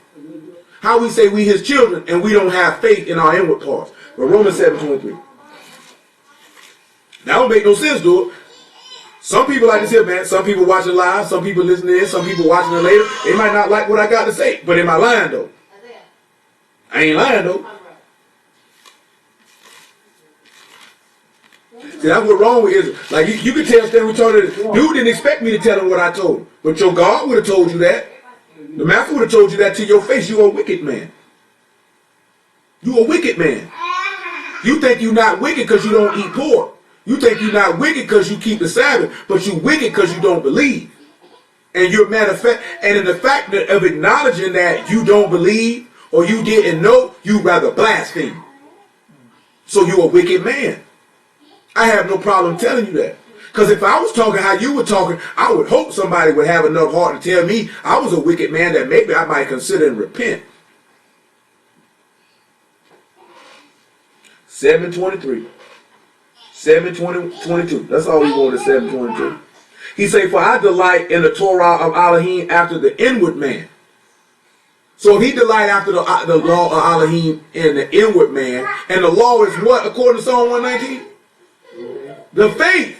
And he say the law was what? Your schoolmaster to bring you to Mashiach. It was supposed to bring you to the faith. So this is showing you, Paul was telling you the same thing Psalm was saying. This is what he desires. When you got that inside of you, you can be, that's the process of becoming ready and preparing yourself. Preparing yourself for his return. See, a lot of people, they're not prepared for this man's return. And if this man cracked his scalpel right now, it's so many Hebrews swearing they want this man to come back, their drawers would be soiled. And I ain't talking about with no urine either. You know what I'm saying? He ain't gonna be their hope. He ain't gonna be their strength. Because they don't really want him to come back around here. You know what I'm saying? I'll tell you like this here, right? And this is another reason like this. Because you know, a lot of people be sizing me, bro. I be letting, and I told y'all this last year too. You know what I'm saying? Nigga be letting that stuff go. You know what I'm saying? I only be letting that stuff go because of the master. You know what I'm saying? But I be wanting to snap on niggas. You know what I'm saying? Because, man, go play with somebody else. You know what I'm saying? Because if it wasn't for him, well, I'd go off like how Pac went off on niggas. You know what I'm saying? Like, straight up and down. Period. Because I was hot like this last year about this time. Nigga saying all this sideways stuff and all that type of stuff. And you niggas wouldn't say that under any other circumstances because you know I can't say nothing back. You know I ain't going to say nothing back. You know what I'm saying? And I ain't, like I said, it's just a multitude. I just think because Cuz was sizing me and I just wasn't letting him slide. Every now and then, I might, you know, get on a nigga like, you know what, I'm not finna let that slide today. I started to let Cuz slide. I wasn't finna let Cuz slide today. You know what I'm saying? I just did a nigga like that. Me and him cool though. We get into like this here. I did a nigga like that the other day, just Sunday too. Yeah, he tried to side me. I couldn't let him slide. I had to tell you, you's a clown. I still love you, but you's a clown. You stupid. You know what I'm saying? I'm going to talk to you next week or the next time you call me. And if you're talking like this here when you call again, I'm going to tell you the same thing. You know what I'm saying? I'm dead real now. That's my nigga. We cool now. Like, it ain't even no, you know what I'm saying? But nigga be trying, man. I let him know now. You know I let you slide last time. I can't let you slide this time. You talking too stupid, my nigga. You talking too stupid. You know what I'm saying? Back to Revelation 5:1. I'm dead serious, though. I be letting niggas slide. Nigga don't be really wanting you to pull nigga card, call niggas out because they ain't gonna like it. Because then it's gonna get to the point it can get to a physical altercation and I can't put my hands on it. You know what I'm saying? I'm supposed to live peaceable with all men. I'm supposed to follow peace at all costs. I can't put my... See, niggas think you calling them out and keeping the peace. Niggas thinking you not compromising with wickedness and keeping the peace. Nigga, I'm a man because I don't compromise nothing for nobody. You know what I'm saying? Nigga, I don't want to be your friend that bad about compromising what I believe and what I stand for to appease you. Nigga, I'm a man. I'm not a child or a woman. You know what I'm saying? Because I feel like that's how men come at a nigga because they feel like a woman will compromise to please them. That's what I mean when I say that I'm not a woman. Because that's how most men feel. That if they exert their so-called masculinity or manualness towards a woman, that she will succumb to whatever it is that they want, that he want her to do. You know what I'm saying? But I'm a man, cuz. I'm not doing that. The same thing we were talking about yesterday. I'm not rocking with an idolater for the sake of unity. You know why I ain't rocking with an idolater for the sake of unity? Because I look at it this way. If you my nigga, you my nigga, you my nigga, you my nigga. I'm not finna run with dudes who talk down on you. I'm not finna hang with a nigga talk bad about you. Oh yeah, we cool though. You know what I'm saying? Yeah, but screw that nigga standing though. He's a whole nigga. Hold up. No, you ain't finna talk to me. No, cuz I'm not finna hang with a nigga doing that. So that's how I feel about a nigga who's an idolater who talk down on y'all. I'm not finna hang with you, nigga. That's my nigga. And you think I'm finna hang with you and be cool with you while you talking down on my nigga in my presence? Then I go back around him like it's all good? No, cuz. I can't hang with you, man. I'm a real nigga. I'm not doing that. I'm not finna hang with a nigga talking down on my nigga. Y'all is my people. That's my father. Y'all who shut that's my brother. That's my king. That's my leader. And you think I'm finna sit around a nigga who say he don't exist or talk bad about him? And oh, it's unity, brother, cause we black. No, nigga, we ain't nothing, nigga. Nigga, I ain't your friend. I ain't your round. We ain't nothing. Not talking about my people. Nigga, screw you and everything you stand for. Your whole family too. That's how I feel about that. That's how I look at it. Bro, I'm not finna hang with nobody talk bad about none of y'all. You know what I'm saying? Nigga come around, man, screw that nigga there, man. What? That's my homeboy. So what? So you think I'm finna hang with that nigga after that? Then come back around you? But hang with a nigga who dissing you. Now how that make me look? Like a flawed nigga. You know what I'm saying? So you know what I'm gonna do? No, my nigga. You keep that nonsense over there, what you talking about over there. I don't fool with you like that, cuz. I don't fool with you like that. You know what I'm saying? That's how you supposed to look at your Halloween, boy. You don't hang with niggas talk bad about your Halloween, man. Whole time nigga sitting at you in his heart, he talking down on your people. Would you hang around a nigga talk bad about your wife? Would you hang around somebody talk bad about your kids? Would you hang around somebody talk bad about your brother? I'm talking about your blood brother. I ain't talking about your spiritual brother. I'm talking about your blood. You ain't finna do that. So don't be hanging around with nobody talking bad about your God. I ain't on that. I don't care who you is. You disrespect my God, you ain't a friend to me at all. We can't never be tight. Ain't gonna never have. You stay your wicked butt over there, nigga. Thanks, sir. Revelation 5:1. And I saw in the right hand of him that sat on the throne a book written within, and on the backside sealed with 7 seals. Do y'all know what was written on both sides? What was written on both sides? Both sides of what? You know how he just said he seen a book, it was written on both sides, right? That's what it said? It's somewhere in the book, tell you that too. Y'all wanna know what it said? Exodus 32. There you go. But he got them stone tablets. I just gotta make sure y'all know this. So y'all can see what book it was that he had. You feel what I'm saying? That's why I asked him what I asked him. Nigga don't know the book though, so he can't show it. 32 and 15. Does it not say in this Revelation 5:1 that there was a book written on the back side and on the front side? That's what it said, right? Let's see what Exodus. Let's see if the law back that up. 32 and 15. And Moses turned and went down from the mountain. The 2 tables of the testimony were in his hand, and the tables were written on both their sides. And on the one side and on the other were they written. And the tables were the work of Elohim, and the writing was the writing of Elohim graven upon the tables. And wouldn't you sit back and say that Yah gave Moses the book out of the right hand? And what he gave Moses was unsealed. Basically says both sides of the tablet. Both sides of the tablet was written on. So it's the same thing that he gave to Moses, you see him giving to Hamashiach. Why? Hamashiach is a prophet like unto Moses. He got to do the same thing. Come on back to Exodus 5. Hey, you put some water in there for me. Thanks.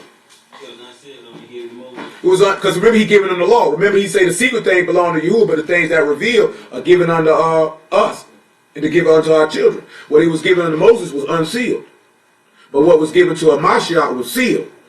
He the only one who could break that seal.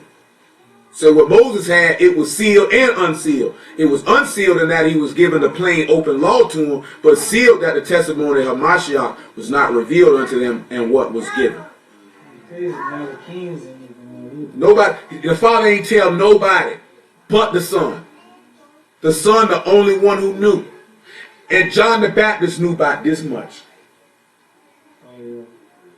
He knew about this much. He knew just enough to fulfill the verses that were talking about him in order for him to prophesy of the coming of him who was greater than him that was coming behind him.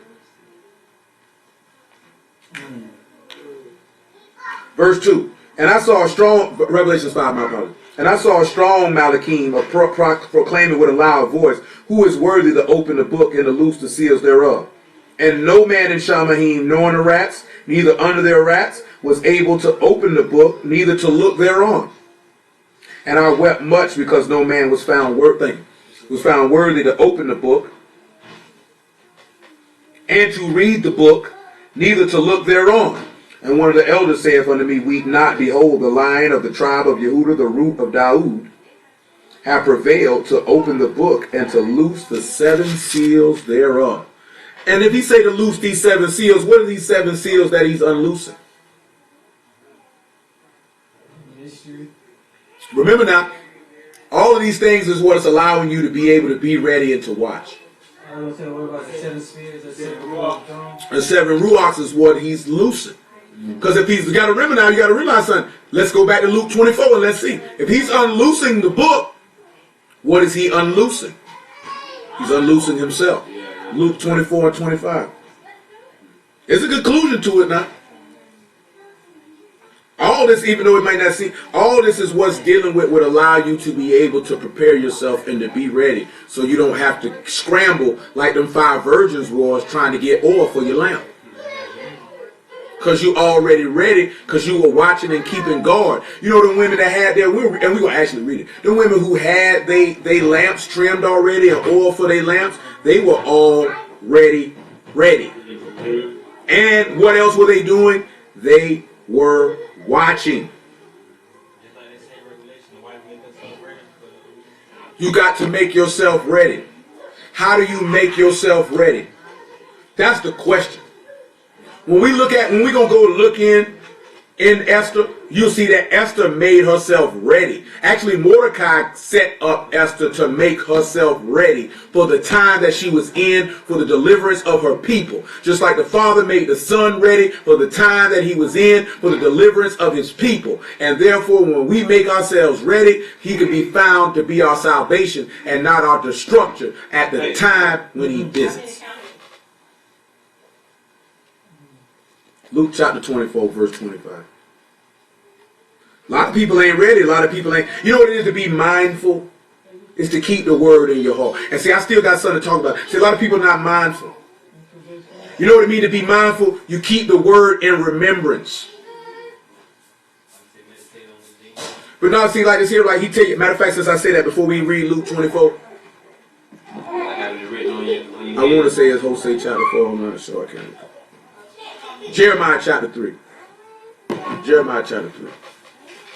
Before we read Luke 24, Jeremiah chapter 3. I'm going to show you. How the heathen reported? No. I ain't thinking about something. I mean, I understand where y'all minds going at, but I'm thinking about something.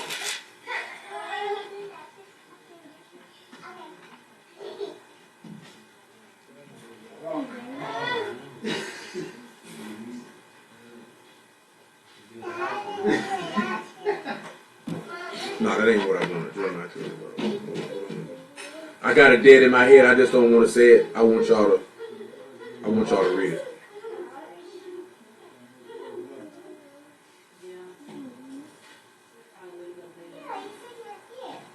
Jeremiah chapter 2 is what it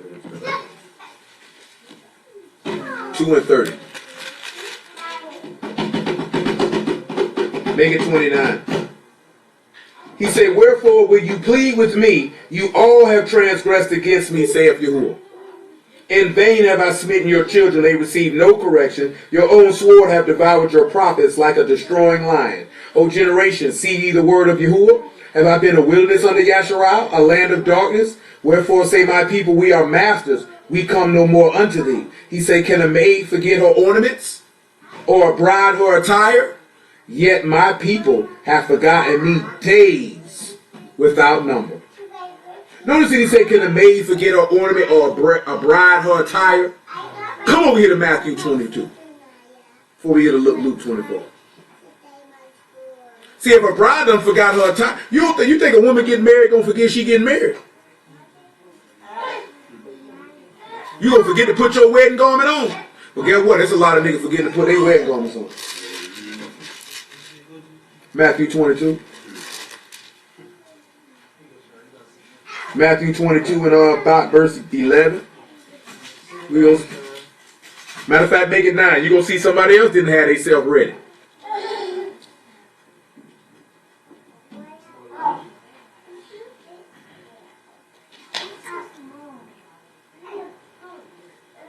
Go ye therefore into the highways, and as many as ye shall find, bid to the marriage. So the servants went out into the highways and gathered together all as many as they found, both bad and good. And the wedding was furnished with guests. And when the king came in to see the guests, he saw there was a man which had not a wedding garment.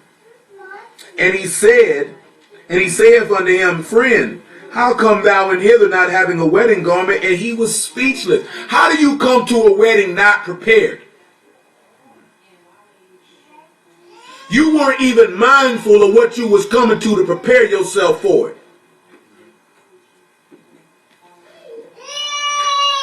And then said the king to the servants, bind him hand and foot. Oh, that's him, Brian.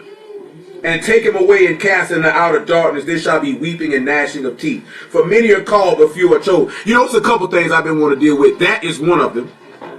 Many are called, few are chosen. Many are called to hear the testimony of Mashiach. Few are chosen to actually receive it to life eternal. See, that's the thing, we got this game twisted. Many were called up out of Yasharal, only a few were chosen. Who were some of the people that were chosen? Moses was chosen. Caleb and Yahushua son of Nun were chosen. The 2 men that he chose to help in Exodus 31 were chosen. Those men were chosen, though many were called. You have to think about that. Esau was called. Jacob was chosen. You know what I'm saying?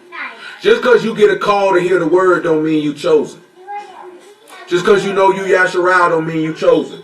Just because you get to hear about the Son don't mean you chosen. That don't mean that. You know what I'm saying? A lot of our people believe certain things qualifies that they're chosen.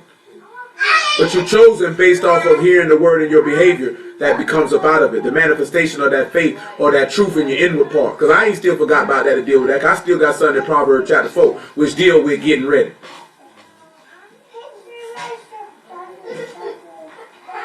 Okay, come back to Luke 24. I just had to deal with that real fast because I said that. Because that's not being mindful. Matter of fact, before we even read, let me get Luke. Let me go ahead. Let me go ahead and get in Proverbs 4 and 27. Make it 22. Let me go ahead and do it. Before we read Luke 24. Let me get to it. Let me go ahead and do it now.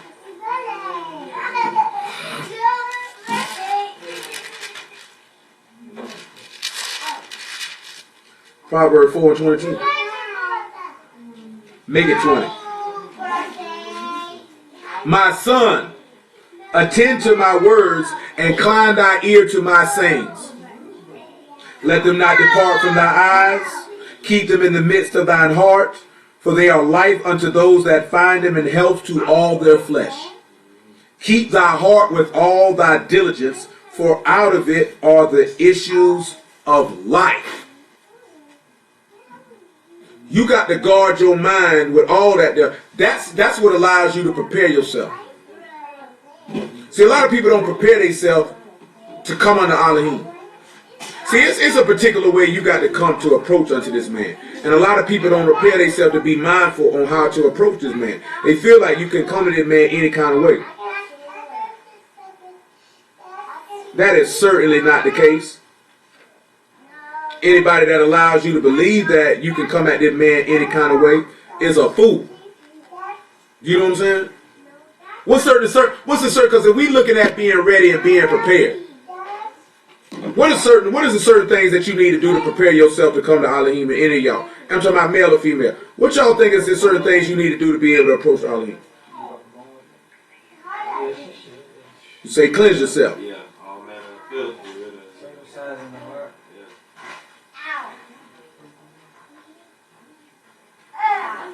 Let's sit back and look at how we're going to attack this here, right? Come over here to 1 Corinthians chapter 14, about verse 4. 1 Corinthians chapter 14, verse 4. When the master was walking around, they was baptizing people in his name. During that time, or just after his death, they did that? They did it after his death. They wasn't baptizing people in his name at that time, though. And I was just wondering. No, because he didn't give the commandment to do so until after his resurrection to do it in his name. But they were immersing people. Or they just sins. Yeah, for repentance. He wasn't, though. The apostles were, though. 1 Corinthians 14 and 4. He said, he that speak in an unknown tongue edify himself, but he that prophesy edify the body. I would that you all spake with tongues, but rather that you prophesy. For greater is he that prophesies than he that speak with tongues, except he interpret, that the body may receive edifying. So we can sit back and see that it says that a prophet is greater than somebody who speak with tongues. You know, a lot of people be looking at, oh, why don't people speak in tongues? When you sitting back looking at that, the book says, though that is a gift of the Ruach, and we still got to deal with them 7 seals, because all these 7 seals are the preparations of preparing yourself and guarding the word so you can be ready. But speaking in tongues is a lesser gift, because unless one can interpret along with it, it don't profit nobody. It's no gain. If I was to start speaking in Mandarin Chinese or German, and I'm preaching the word in that language, because that's all, speaking in tongues ain't that Habalal Balasha stuff you see the people doing. They just be, because people don't understand scripturally what it means to speak in tongues, they just say some stuff and people just go for it. But Acts chapter 2 and Genesis 42, show you what that is. You're speaking in another language. But people, somebody got to be able to interpret. Because that goes back to Joseph. When Joseph was speaking, there was an interpreter there because he was speaking the Egyptians' language. You know what I'm saying? That's why Paul said, unless there be an interpreter, and that's in the law. Do you know how many Hebrews don't know what that means and where that come from? That doesn't make us any extra special. That's just something that he allowed us to see. That's just something that he allowed us to see. Some people don't believe. For people who don't believe. Speaking in tongues, and guess what? All them people who were there in Acts chapter 2 when they were speaking in tongues, they did not believe. They didn't believe. But remember in Acts chapter 2, they said all of them heard them speaking in tongues. None of those people believed in the Mashiach. Only 3,000. Only 3,000 got immersed in his name. I just got a massive notification for no reason just now that Brandon Marshall has been released. Yeah. He's probably upset about that. Yeah, he ain't trying to release none of that. He's trying to release that NFL paycheck. Verse 5, where we at? Verse 6, he say, now, brethren, if I come unto you speaking with tongues, what shall I profit you, except I shall speak to you either by revelation or by knowledge? So if he's speaking by revelation, then he's speaking about something that the master revealed to him about himself. If he's speaking by knowledge, then that means he's going in and revealing the word unto you, which is one of the 7 seals. Or by prophesying, or by doctrine.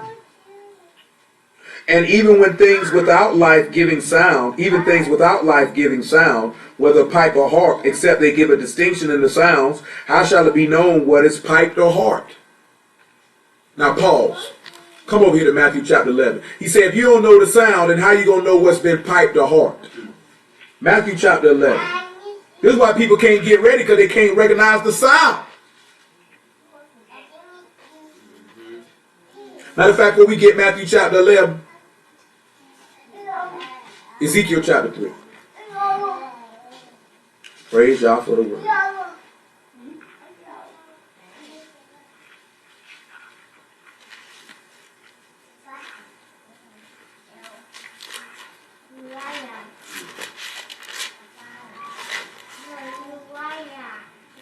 Ezekiel chapter 3, verse 15. Remember what he just said, right? He said, if you can't be able to tell by a heart or distinction, we finna get to verse 8, where he mentioned the thing that we about to look at. Then came I to them of the captivity of Tel Abib, that dwelt by the river Kibar, and I sat where they sat, and remained there astonished among them 7 days. And it came to pass at the end of 7 days that the word of Yahuwah came unto me, saying, Son of man, I have made thee a watchman unto the house of Yasharal. Therefore hear the word at my mouth, and give them warning from me. Does anybody know what Ezekiel was? Yeah, he was a prophet, but anybody know what he was? Anybody know what tribe he from?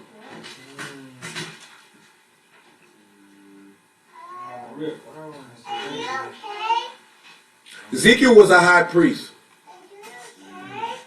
So what lineage did it make him come from?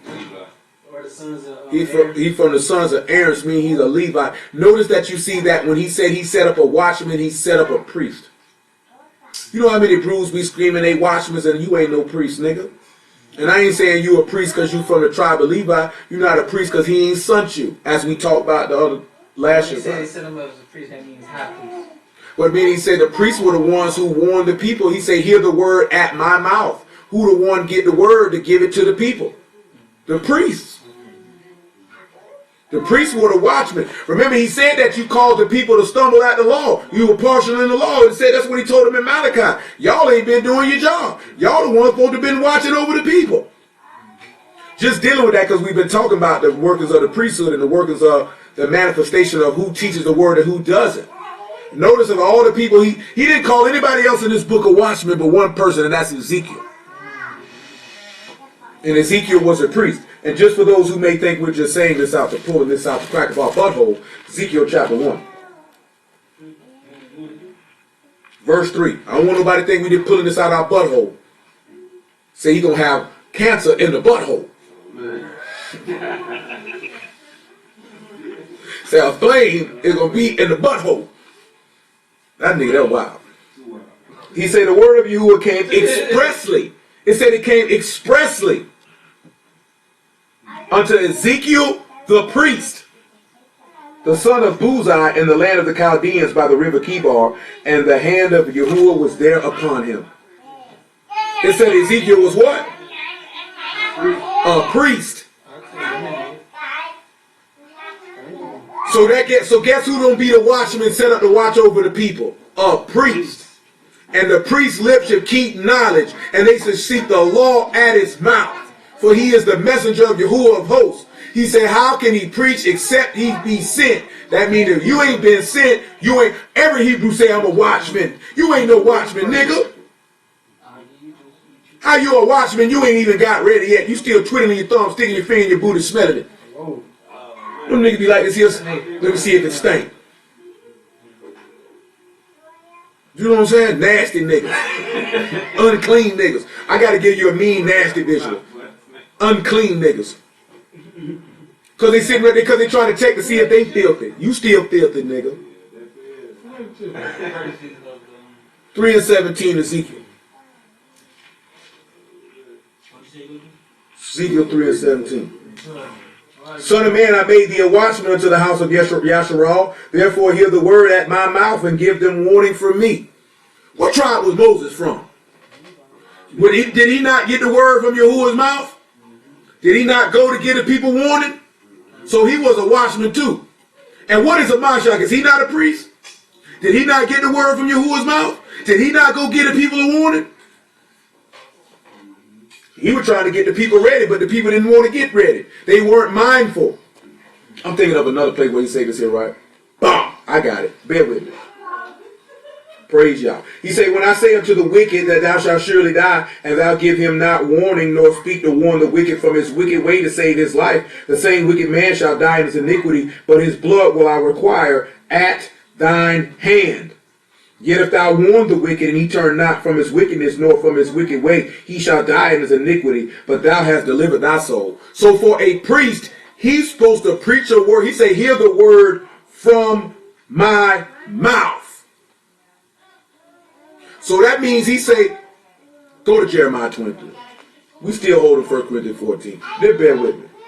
All this stuff is, a preacher's job is to get the people ready so they can guard and watch the word. After that, it's on you.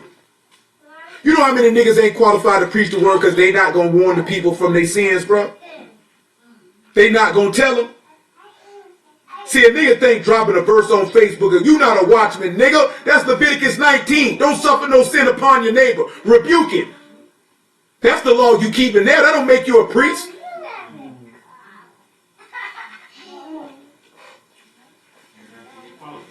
Yeah, the same way young niggas think because you got a couple rocks, you's a dope boy. You ain't a dope boy, you's a lame. You going to prison, boy. Nigga gonna get your butthole virginity. Oh boy. What I just asked for, man? I forgot. Jeremiah 23. I'm for real though. Nigga feel like you got a gun, now you a qualified gangster. You got some people just cause you got people who feel like they qualify to be business people, but you're not a hustler. What it is when a person find out they're Israelite, they feel like they're a teacher. Because that's what, I'm going to be honest with y'all. That's what Hebrews tell people. We all priests. We all. That it's your job to wake other people up. Where's the book for that? Where does the book tell you to go tell a nigga he an Israelite? Where the script at for that? You know the truth, brother? The Hebrew. Nigga, the truth is Yahushua HaMashiach. That's why niggas around here can't stop sinning. That's why it's so many stupid. That's why a nigga can come up with a doctrine saying it's a sin to ejaculate in your wife. That's where a nigga can come out and say it's a sin if you don't take a multiple wives. And you know the worst part is niggas entertain these doctrines. Those are doctrines that you just supposed to ignore. You just supposed to look at that nigga like, all right, bro, you got that. Jeremiah 23. What the verse is that I desire? 23 and 16. Listen what the man tell you. Thus saith Yahuwah of hosts, hearken not unto the words that prophecy that of the prophets that prophesy unto you. They make you vain. They speak a vision of their own heart and not out the mouth of Yahuwah. It's a lot of niggas speaking their own thoughts and their own words and not what this book say.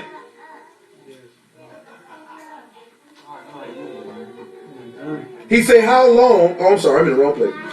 Then they say still unto them that despise me, Yahuwah has said, you shall have shalom. And they say unto everyone that walk after the imagination of his own heart, no evil shall come upon you. It's niggas round here, you know these niggas wicked, you know these niggas sinning, and these niggas telling them y'all straight with you. Man, that man ain't such your wicked, no good, sorry behind nigga. You going to hell, your whole squad going to hell, everybody you come across going to hell. Because a nigga don't want to tell a nigga, you know you can't remarry. You know you can't do that, right? Nigga don't want to tell a nigga that. Because you don't want to upset somebody. Would you rather be displeased with y'all or man displeased with you? He said it's better for us to obey Elohim than man. That's how you know these niggas ain't son, because they worried about what a nigga gonna feel or think. Care nothing about what you think. Don't care about your feelings. Nigga, you wicked. What you doing wicked? You going to hell, man. That don't bother you? But what a nigga gonna do? I love you, brother. Just, you know, be strong in the faith. You can't be strong in the faith committing sin. How's that possible? He say, for who have stood in the counsel of Yahuwah and perceived his word, who have marked his word and heard it. Behold, a whirlwind of Yahuwah is gone forth in fury, even a grievous whirlwind. It shall fall grievously upon the head of the wicked. The anger of Yahuwah shall not return until he have executed, till he have performed the thoughts and intense thoughts of his heart. In the latter days you shall consider it perfectly. I have not sent these prophets, yet they ran. I have not spoken to them, yet they prophesied. But if they had stood in my counsel and caused my people to hear my words, they should have turned them from their evil ways and from the evil of their doings. If they was a watchman, you would have turned these people. You would turn these people more than not eating shrimp and lobsters, man. 1 Corinthians 14. You know, I know, like I said, man, I know one day I'm probably going to be murdered for the things I say out of my mouth. I truly don't care. Because I ain't going to pat you on your back and make you feel good. That ain't my job. My job get you ready.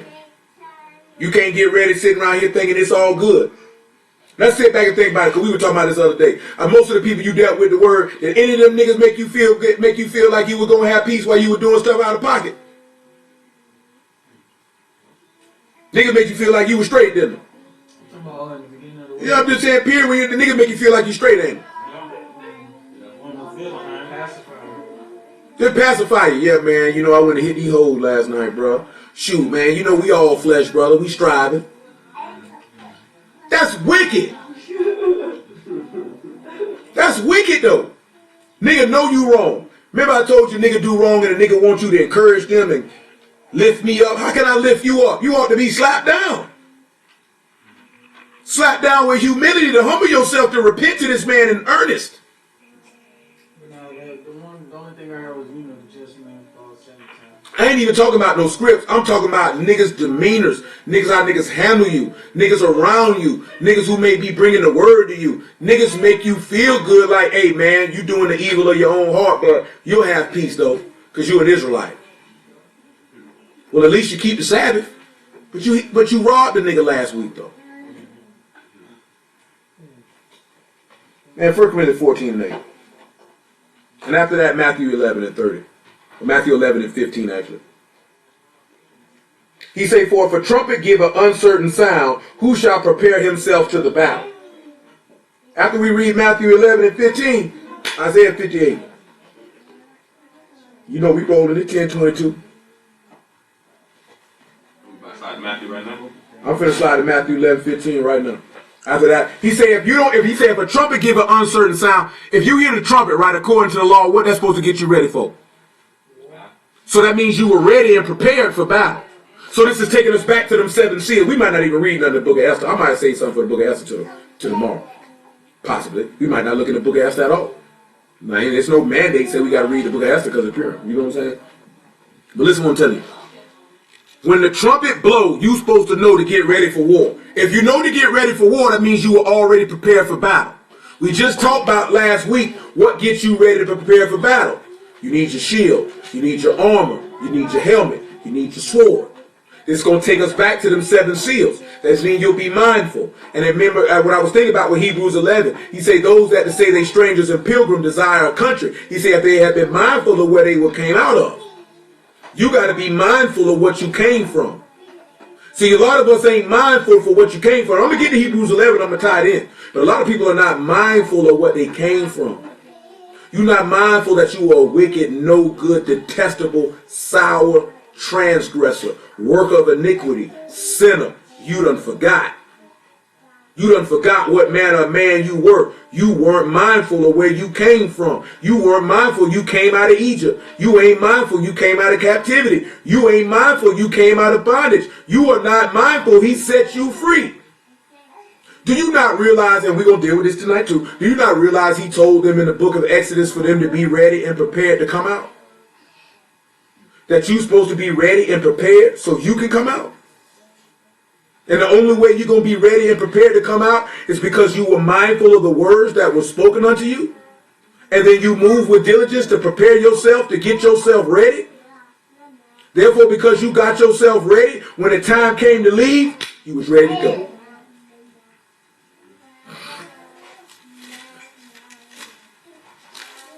Matthew 11:15. That's why I asked y'all, like, if this man was to crack the sky right now, are you ready? Have you been guarding his word? Because remember how we looked at, because I got to tie all this stuff in before we stop. It's 10:24. I'm trying to stop probably about around 11. Y'all with it? That man told you to guard your heart, for the issues of life proceed out of it. And Mark, he told you, it's not that goes within a man that defiles him, but what comes out. Evil thoughts, blasphemies, adulteries, fornications. You know what I'm saying? Like I told y'all, right? Like I told y'all, right? A lot of brothers say, you know, you ain't got no love in you, brother. Because the master loved. The master loved and the master snapped. And the master snapped for a reason. You know why the master snapped on the scribes and Pharisees? Because he know what the words say. The leaders of this people calls them to err. You know what I'm saying? Anybody who step up to the plate acting like he a teacher of the word, bro, you blaspheming, you don't know what you talking about. I have no pity, no mercy for you. Because you cause the people to err with the lies that you teach. That man did not teach any of his people to spare no liar and false prophet. He didn't teach us to spare none of them. No prophet in that book spared no fake nigga. He ain't spare him. He called them out. That's how I know. Man, if this man was walking the planet right now, bro, he would call these whole niggas out. He would call these fake niggas out. And they would murder him for it. Because he's not coming how they think he would come. He's not going to say, you know what, brother, it's okay that your doctrine's wrong. He's like, man, they blind leading the blind. Let them nigga fall in the ditch. You heard what I told you over here, though? We need to focus on this right here. We not worried about it. You know what I'm saying? Like, what was Elijah, wasn't it? Or Elijah was mocking them dudes. He said, maybe peradventure he snappeth. Maybe he's on a long trip and he ain't came back yet. He was clowning them. He didn't sit back and say, oh, you prophets of Baal, you have surely erred. Surely come over to the side of Yahuwah and learn the love of God. He said, look at this clown nigga over here. Look at this clown. That's what he did. Look at this clown. This nigga's a clown. That's how he felt. When you got that confidence in Yahuwah like that, you could do that. You know why a lot of dudes don't do that? Because you don't got no confidence in Yahuwah for you to even look a dude in his face and clown him. You know, a lot of people, a man of God wouldn't do that. Elijah did it. What would you say about him? And Elijah was hard as concrete. Elijah was hard as concrete. They'd kill Elijah too. Elijah too, he was too real for him. He was too real for him. Man, if we was to actually do a pinpoint on these prophets, bro, you would see that these dudes were so thorough and so real. You know what I'm saying? That if it was on some street type stuff, they'd have had all the women. Because they'd have flocked to him. They wouldn't have had no friends, but the women would have flocked to him. Because women are drawn to that. Why you think so many women followed the master? Not because they wanted him, because of his authenticity. See, real women can recognize a real man, they gonna holler at him. And they gotta be on no sexual stuff. They like to see him rock with him. Real people follow real people, period. Why you think it ain't too many people follow Yahuwah? Because they ain't real. He too real for them. Fake niggas ain't gonna follow Yahuwah too long. On the natural level, ain't too many niggas in the street, they see a real nigga, they only be around him for what they feel like he gonna do for them. Once they feel like he done did it, what they can go get from him, he don't do nothing else for them, they stop messing with it. You know, people say it, but the realest people, they don't have a lot of friends. Because they're honest. People don't like honesty. Why are you shaking your hand? I don't. I love you. I love you though. She is.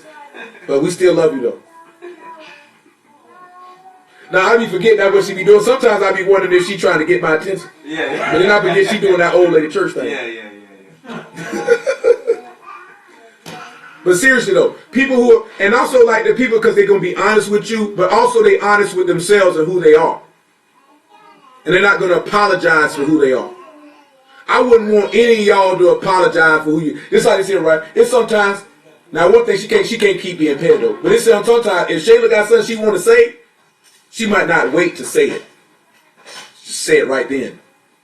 There's nothing wrong with that. Don't really want you to stop doing that. That's who you are. You know, you feel like it's burning a hole in your brain to tell this nigga your breath stink and you need to go get a mint, then by all means tell him.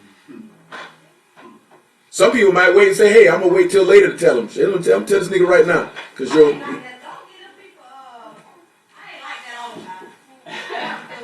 I didn't say you were like that all the time. Oh, we know it's very thin. Because I'm thinking about a situation where we told you to wait. We were going to deal with it like this here. And we had to deal with it right there because Shayla did not want to wait.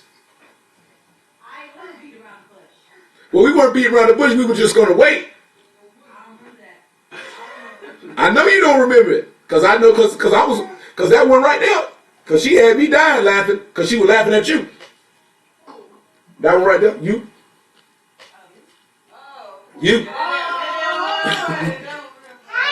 Yeah, we were going to wait, but you didn't want to wait.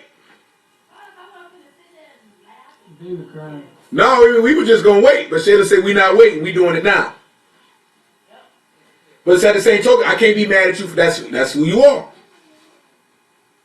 You know what I'm saying? You got to be who you are. And if you're going to be sons and daughters of the living Elohim, then you have to be him.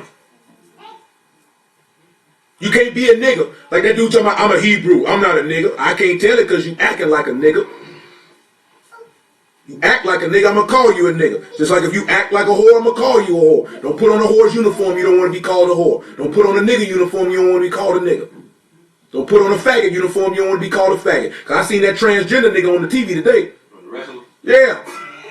That wasn't no man, that was a girl. You know what the worst part is? That was a girl. That was a girl who beat boys. Because this wasn't a transgender boy who became a girl wrestling girls. Oh, the girl. That was a girl who became a boy wrestling boys. I seen the pictures. I ain't read. That's what he posted. Right? Yeah, that he was on ESPN this morning. I was looking, I'm like, what's going on? Why? He said he got to be true to himself. Nigga, you still got a uterus. I wonder. I'm like, why the boy wrestling with girls? Okay, he was okay. I get it. Yeah, see, everybody thought it was backwards. Yeah, you know how shame that's got to be as a boy, you got beat by a girl? That's what I'm saying. I'm like, boy, you supposed to, even if you gay, you know what I mean, get your strength up, man. He got his strength up all right. He probably like this here, rubbing on the people's stuff. But nevertheless, man, Matthew 11:15, I'm leave that alone. He that have ears to hear, let him hear. But whereunto shall I liken this generation? It is like unto children sitting in the markets, calling unto their fellows, saying, we have piped unto you, and you have not danced. And we have mourned unto you, and you have not lamented. You notice how in Corinthians he say if you play the instrument, you can't catch the sound and know what to do? They couldn't catch the sound and know what to do. He say if the trumpet blow, you get ready. He say if it blows an uncertain sound, how you get ready for battle. Well, if the prophets are telling you, like we read in Jeremiah, that you're going to have peace in your sins, how can you get ready to fight? See, we're going to go back and revisit Uzziah and what he gave the people so they could get ready to fight. But first, Isaiah 58:1. Hey. No. Go back that way. Renee. No.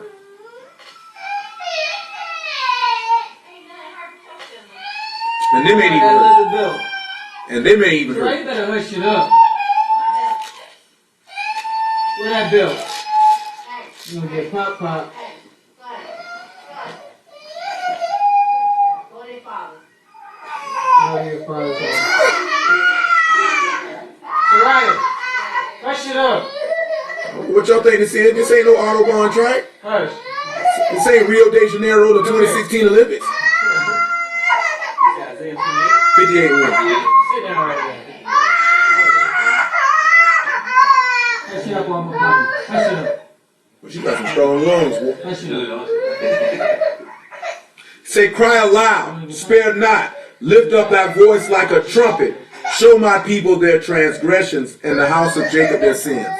Now come on back to Ezekiel 3, because it was something that I didn't get in there.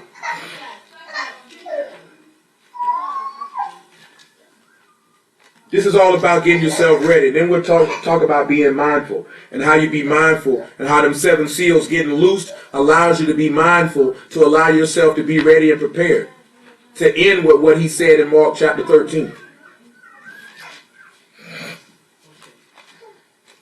Look at Ezekiel 3. If it ain't 3, it's 33. It's 33. You gotta make sure that's what it is. 33:1. Listen what he tell you now. Again, the word of Yahuwah came unto me, saying, Son of man, speak unto the children of thy people, and say unto them, when I bring a sword upon the land, if the people of the land take a man of their coast, and set him for their watchman, if when he see the sword come upon the land, and he blow the trumpet and warn the people, then whosoever hear the sound of the trumpet, and take not warning, if the sword come and take him away, his blood shall be upon his own head. He heard the sound of the trumpet and took not the warning, his blood shall be upon him. But he that take warning shall deliver his soul. But if the watchman see the sword come and blow not the trumpet, and the people be not warned, if the sword come and take any person from among them, he is taken away in his iniquity, but his blood will I require at the watchman's hand. See thou, O son of man, I have set thee a watchman unto the house of Yasharal. Therefore thou shalt hear the word at my mouth and warn them from me. See, you know, I sit back and notice, right? That means if the people know the sword coming, they would have themselves ready to not be taken away with the sword. What is the sword? By firing the sword shall he plead with all flesh, and the slain of Yahuwah shall be many. For a sword shall come out of his mouth. Yeah, but this isn't here. This the master coming to wreak havoc and to wage war.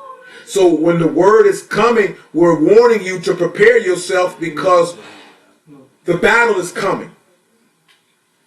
Notice how the law says his blood shall be upon him. So a lot of dudes will not actually.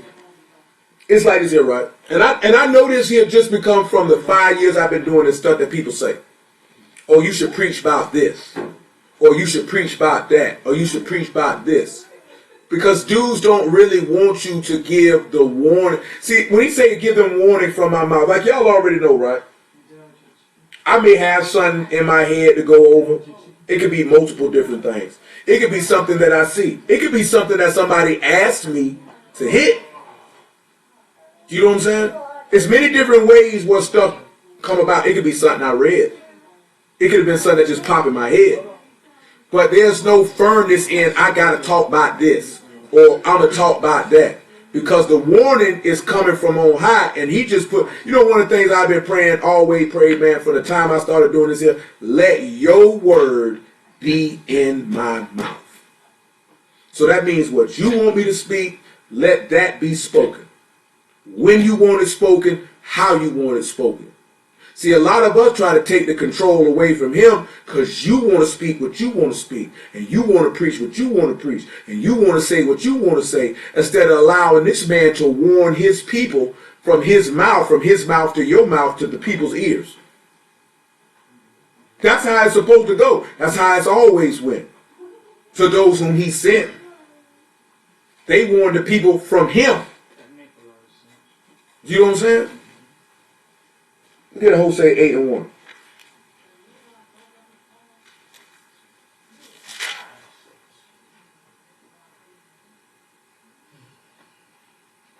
Listen what he say now.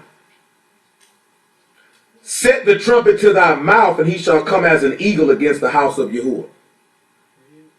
Hosea 8:1. Because they have transgressed my covenant and trespassed against my Torah. This man say, set the trumpet to thy mouth. Warn the people. The sword is coming. They need to get ready. Now he say he loosed the 7 seals, right? And I know I mentioned Luke chapter 24. We'll get it now. Now we need to talk about how them 7 seals allow you to get ready with receiving the warning. Because the master told the people in John chapter 8, if you do not believe that I am he, you shall die in your sins if you believe not that I am he. So we know that he that believed on him, as the scripture has said, out of his belly shall flow rivers of living water. This he spake of the Ruach HaKodesh, which those that believe on him should receive. For Yahushua was not yet esteemed. So we know that this Ruach contains 7 things that prepares a man for battle. It's the same 7 things that prepared Hamashiach for battle. These 7 things will allow you to be ready. After we read Luke 24, we will go ahead and read Matthew 25. Because I got to touch everything that I mentioned that we're going to touch as we begin to wind this down. But I know if you sit back and look at it, we talked about a lot of different things.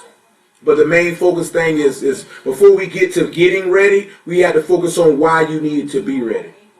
Then we can focus on why you need to watch. That's why we talked about guarding your heart and all of these things. And then we have to make all these things make sense. And that it's not like we just randomly touching stuff. Because as you see, if y'all notice over time, it might seem like everything random until we get finished. And then it's cohesive. Like you be like, dang, everything just bomb.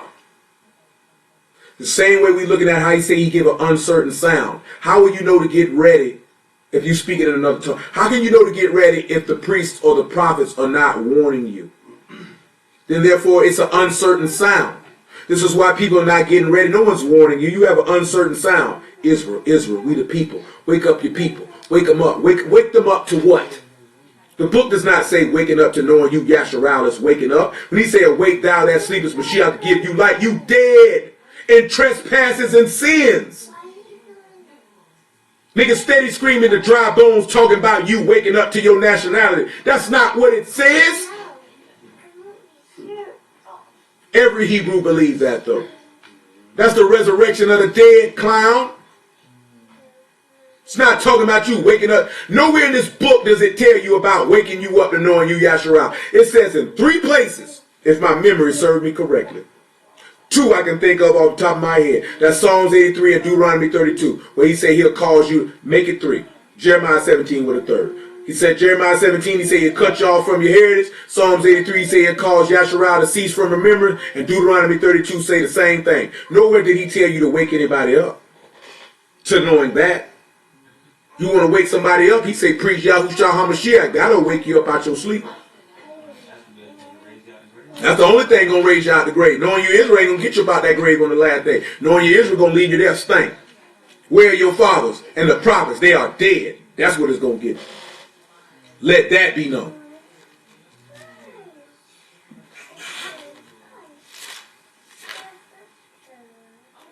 Cause I already know. I know cuz. See, I know cuz we talking. I know he gonna go back. That nigga crazy. He ain't no man. He this, he that. Your mammy is. That's what we tell him. No, I'll say no, man. But you know what I'm saying? I'm just saying that just to be vocal. But I mean, I know the dude gonna be talking crazy. Like he was trying to dominate all the time. And it's funny to me if somebody say dominate time when there was no time limits given. I'm serious. If he would have said you get 20 minutes, I get 20 minutes, and then I would have went over them 20 minutes, and he said you dominating the time, I had to respect his gangster on that. I have to. Because that would have been an accurate statement. But because no parameters of time were set, you go as long as you want to go, because I guarantee you I'm going to take my time. I'm going to go through mine. I'm going to prove mine. I'm going to prove mine, nigga. Say, I ain't you, cuz. I don't leave stuff undone. That's what's wrong with a lot of our people. We like to leave stuff undone. You start, I'm telling you, you start something, you need to finish it. If you're going to start a work in Yahushua HaMashiach, you need to finish it. And I ain't talking about preaching no word either.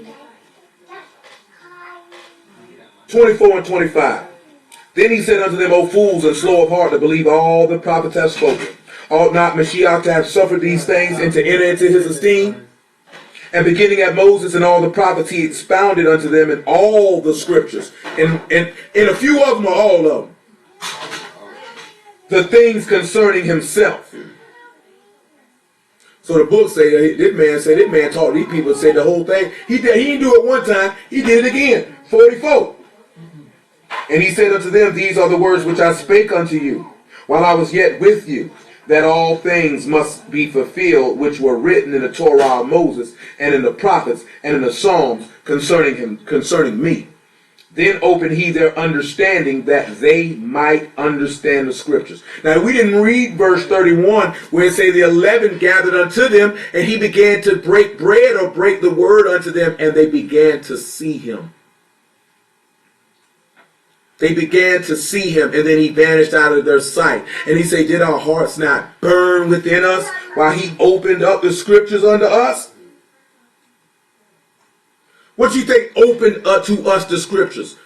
He was showing them the whole book was about them, and it said it caused their heart to burn. Because he said, my word is like a fire. A lot of these dudes' heart ain't on fire for this man because you ain't talking about this man. So therefore the people are not getting ready. Matthew 25 and 1. Again, this is still talking about guarding your heart, because the issues of life come from it. He says, for if a man speaketh, a man thinketh, so he is. Out of the abundance of the heart, the mouth speak. So you have to guard your mind. You have to guard what you let into your heart, and you got to guard what you let out of your heart. Because what you let, basically like this here, that going into the abundance, that it's not what go into a man of defiling, but what come out. When you sit back and you realize you guarding your mind, and we know that the Torah, he desired the law in your inward parts, or truth in your inward parts, and we know that the new covenant is the law in your mind and in your heart, which is faith. Because the just, I told y'all this before, I'm going to say it again to put it on tape, because I told Sister Trina this the other day, and I've told y'all this numerous times. The law does not produce faith. Faith produces obedience to the law. Therefore, bringing to pass which is in the book of Habakkuk, that the just shall live by their faith. So by your belief, you begin to obey the word and live by that. You don't live by that. People think the law is giving them faith, and it's not. It's not giving you the power. That's why you ain't guarding your heart. That's why all the wicked things that come in a man's heart, like that man showed the wickedness of his heart with his blasphemy. Because he blasphemed. He blasphemed. That's not talking about Jesus. Truly it is not. It's talking about Yahushua. Nevertheless. You know what I'm saying? Nevertheless. You just blasphemed. That's not a light matter. See, you notice they say that Paul disputed in the schools with the people about, like, I'm not going to dispute with nobody about the law. Y'all know that. I'm not going to dispute with nobody about it. I'm not going to dispute with you about all that. I'm going to dispute with you about Mashiach, though. And I'm going to go hard about that, though. You know what I'm saying? And truth be told, I tried to end the conversation numerous times because it's clear that you don't believe and we're not going to get anywhere. I'm not going to talk to a nigga who don't believe. I feel like I might as well talk to these children.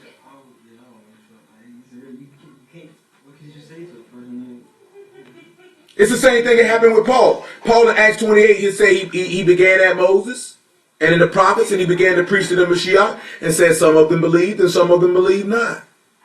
And dudes get offended when I say I don't care if you believe or not. Because I know that, see, this is the thinking that most people have. That if you share this stuff with somebody, that they're going to believe. No, that is not a guarantee. We have to get that in our head and know that that is not a guarantee. You got to realize that. Y'all need to understand that. It is not a guarantee.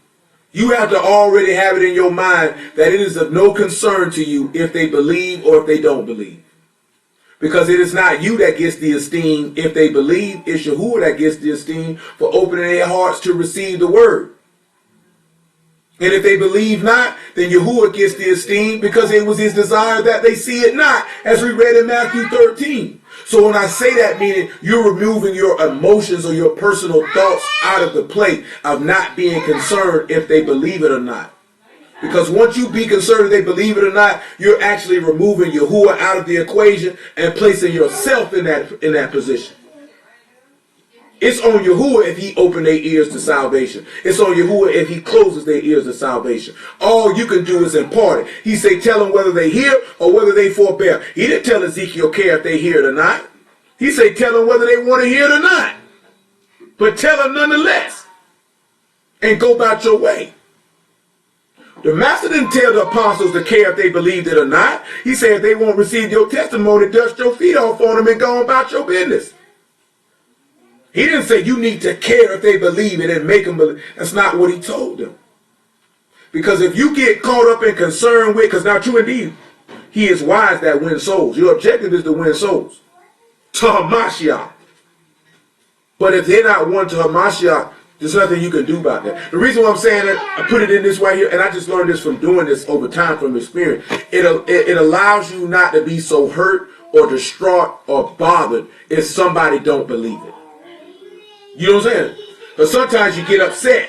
Not upset in an angry way, but it hurts you that they don't believe it or they don't accept it. And it can negatively affect you. And you can't allow that to happen. It'll drag you down. You know what I'm saying? But you have to look at it as you can't get caught up in caring if they receive it or not. All you can do is impart it and prayerfully hope that Yahuwah will turn them from opposing themselves to come unto salvation. That's all you can do. That's all you can do. You can't do no more than that. We have to remove our minds and thinking, well, shoot, everybody gonna believe this. What book you been reading? I don't know what book you been reading. Y'all forbid, if it get that far, some of these children may not believe that when they become of age. Because the world may pull on them too hard and the things that they feel like they've been deprived of because of what sinners are telling them they're missing. Remember I told you Samuel's sons were wicked. Samuel was an upright man. His sons were wicked though. They were taught the way of Yahuwah in his house. Esau was wicked. He was taught the way of Yahuwah. He chose to go a different way. You know what I'm saying? Only thing that we can hope is that these children receive the love of you, that he give them that mind and that heart, and they keep that. Because we feel like they supposed to do it, but you don't never know. You don't never know. You don't know if we had this coming up as children. We don't know if we would have rocked with this when you come of age because of the things that are going on around you. Because people around you begin to make you think like you miss. Guess what? Y'all grown and niggas try to make y'all feel like y'all missing something. And you grown right now. So you think that's not going to happen with these children? That means you got to teach them and gird them up young and pray Yahuwah keep them in it. Because we got to be real. There are people who pull at y'all to get out the way and make y'all think y'all missing something. Don't think that's not going to happen to your children. If it's happening to you right now, how many of y'all in the last 2-3 weeks somebody made you feel like you were missing out on something?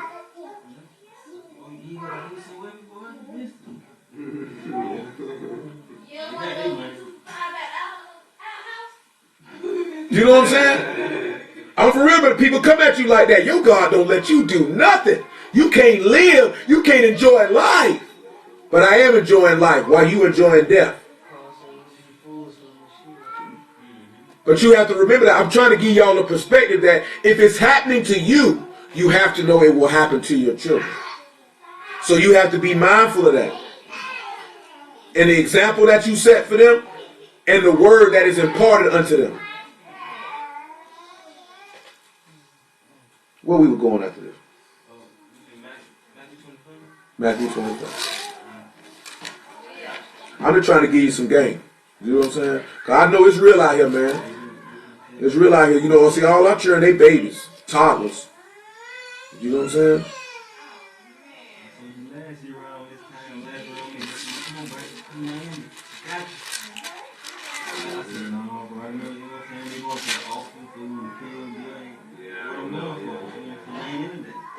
You know what I'm saying? Dude hit me last week, man. Can you do an inspection for me Saturday? Bro, you know I don't work on Saturdays. Why you asking me that? You know what I'm saying? Matter of fact, he wanted me to go look at a property to buy, clean up for him. I say, I'll come look at it today. You know what I'm saying? Like I said, it ain't no Sabbath. I ain't going to do Nathan. Not Nathan. I ain't going nowhere to do nothing. Nigga, I'm not Uber driving tomorrow. I'm not Uber driving tonight. You know what I'm saying? I did mine tonight, today. You know what I'm saying? Just for us setting that example, I ain't gonna tell you, hey man, don't go to work or don't do no hustling and then go hustle myself. You know what I'm saying? No, I ain't gonna do that. Everybody know I drive at night, but I drove in the day today and made my money tonight today because I ain't driving tonight. I'm not driving tomorrow. You know what I'm saying? There's been times I ain't drive on a Friday because I was working. You know what I'm saying? You couldn't get out there. So guess what? That's just $30. That's in the hole. Trying to make it up on the weekend. Screw it. Because I done already prepared myself for that. Just like I told you, we rescheduled that job because of that. Because you know, like, oh, that pure. Oh, yeah, we got to change that. We not doing that. You know what I'm saying? Because that's just coming down being faithful to your God. Even though we know that, okay, it's not a legal Sabbath according to Leviticus 23. Your ancestors rested. You know what I'm saying? They sat back and said, he worked deliverance for us, so this is how we will acknowledge him because he saved us. You know what I'm saying? That's how they looked at it. That's why I say we just put on that. But if you need to go grab you some grub, that in the third, handle that. Because I'm not going to tell you you can't buy some. I ain't going to tell you you can't work. But if you're a Yahudim, you ain't going to do it. You know what I'm saying? Because it said the Yahudim rested. What are Yahudim? They serve not in the letter, but in the Ruach. They circumcised in the heart. That's what a Yahudim going to do. That's what they did. That's what you would do. If you profess that. If you don't profess to be a Yahudim, guess what you're going to do? Clock him in. That's how we look at it. Let's look at our ancestors did. Let's look at their pattern of behavior, and we're going to walk in that pattern of behavior. Yeah, we know that's not a legal Sabbath. They knew it was. They knew it wasn't either. They didn't care though. They didn't care. Shoot, but did you see what he just did though? Did you see how this man put an order out to knock us all off though? And the man who wanted to kill us is hanging in the gallows right now. And all our enemies who came against us, we slaughtered them dead. Oh, we chilling for 2 days. Let's feast and be glad unto Yahuwah. Knowing that the joy of Yahuwah is your strength according to Nehemiah. See, we forget that. See, I'm going to give y'all an example of something before I proceed to Matthew 25. See, you have a twofold thing. And I'll speak for myself. I ain't just going to go in great detail. Like, my inward man joys greatly after the word and the things that I can receive and will receive if I remain faithful. But the outward man or the flesh has sorrow for certain things that in this life I may not be able to experience. It's just I don't allow that outward man or that flesh to override the joy that the inward man has. But there are things outwardly that brings my heart sadness because you may not experience that. There's some experiences that a lot of men and women take for granted that they have right in front of them. They don't appreciate it. You know what I'm saying? They look at it as it's a small, like they don't really look at it as that's serious. You know, it's a lot of things, like it's a lot of people, like if they can't do certain things that they want to do, they hold it in such more seriousness. That's the way they may go hard and snap on people who have those things that don't really appreciate it or are grateful for what's in front of them. Because they looking at, I may not be able to do this or I can't do this and you had that and you don't appreciate it. That's why I snap on niggas about the word. I appreciate that. And you around here playing. And like I told y'all before, and I ain't reading the word all the way live with this, I could go way harder and exert way more authority than I actually do. And got book to back it. You know what I'm saying? And they don't be knowing that. I'm talking about this fourth is a congregation body setting. Those that are over the body have a lot more authority than most people really acknowledge and recognize. But because I recognize, and we talked about a few weeks ago, about letting not rule with cruelty, that's why I don't do it. Because it's not cruelty, so to speak, but I don't feel the need to exert all that authority. For what? Matthew 25, man. Then shall the kingdom of Shamahim be likened unto 10 virgins which took their lamps and went forth to meet the bridegroom. 5 of them were wise, 5 of them were foolish. They that were foolish took their lamps and took no oil with them. They weren't ready. They weren't mindful that they were waiting for this man. But the wise took oil in their vessels with their lamps, and while the bridegroom tarried, they all slumbered and slept. And at midnight there was a cry made, Behold, the bridegroom come, go ye out to meet him. Then all those virgins arose and trimmed their lamps. And the foolish said unto the wise, Give us of your oil, for our lamps are gone out. But the wise answered, saying, Not so, lest there not be enough for us and you. But go you rather to them that sell, and buy for yourselves. And while they went out to buy, the bridegroom came, and they that were ready went in with him to the marriage, and the door was shut. Afterwards came also the other virgins, saying, Master, Master, open unto us. But he answered and said, Truly I say unto you, I know you not. Watch therefore, for you know neither the day nor the hour wherein the Son of Man come. You know, 2 Timothy 2:19 tells us that the foundation of the master standeth sure. And he said he knows those that are his. See, he said, I don't know you because you weren't ready. Now, if we look at the loosing of them 7 seals, we need to look at the things pertaining to them 7 seals, right? They weren't ready. Isaiah 11:1. Let's see what you need to get yourself ready.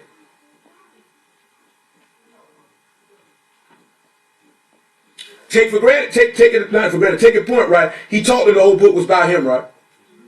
Let's see what you need to get ready. Let's see what you need to get. Them women weren't ready. They had no oil in their lamps. What's the oil? Ruach. Ruach HaKodesh. And the lamp is your body. And the eye is the eye of the body. And if it be full of light, you live, right? Like he told you, right? I'm just paraphrasing. I ain't quoting them verbatim. So if you ain't got no Ruach with you, then what caused you not to be ready then? You ain't had no faith. So you didn't really believe. See, them women there, they could sat around, they thought they could sit around and play. And then at the last minute, get on point. That's an example of showing you, you can't wait till your deathbed or when he come back to say, I repent and I'm sorry, let me in. Nigga, please. Like you mentioned earlier, the bride has made herself ready. What made herself ready? She got on fine linen, clean and right. That's the righteousness of the Kadeshim. That's the faith of the sanctified one. They done cleansed themselves with the washing of water by the word. How can a young man cleanse his way? By taking heed according to thy word. You are clean from the word that I spoke unto you. Wash your hearts and not your garments. Well, he said, rend your heart and not your garments. Nevertheless. Isaiah 11:1. There shall come forth a rod out of the stem of Jesse, and a branch shall grow out of his roots. And the Ruach of Yahuwah shall rest upon him, the Ruach of wisdom. So what is wisdom? Skill in war. Now remember, right, we talking about being mindful, right? Come on to Hebrews 11. Let's see how you have skill in war for being mindful. It's after 11, but screw it. Who's crying now? Hebrews 11:13. That's your baby in there crying. You better feed that boy. Who does that landed? I'm talking about you.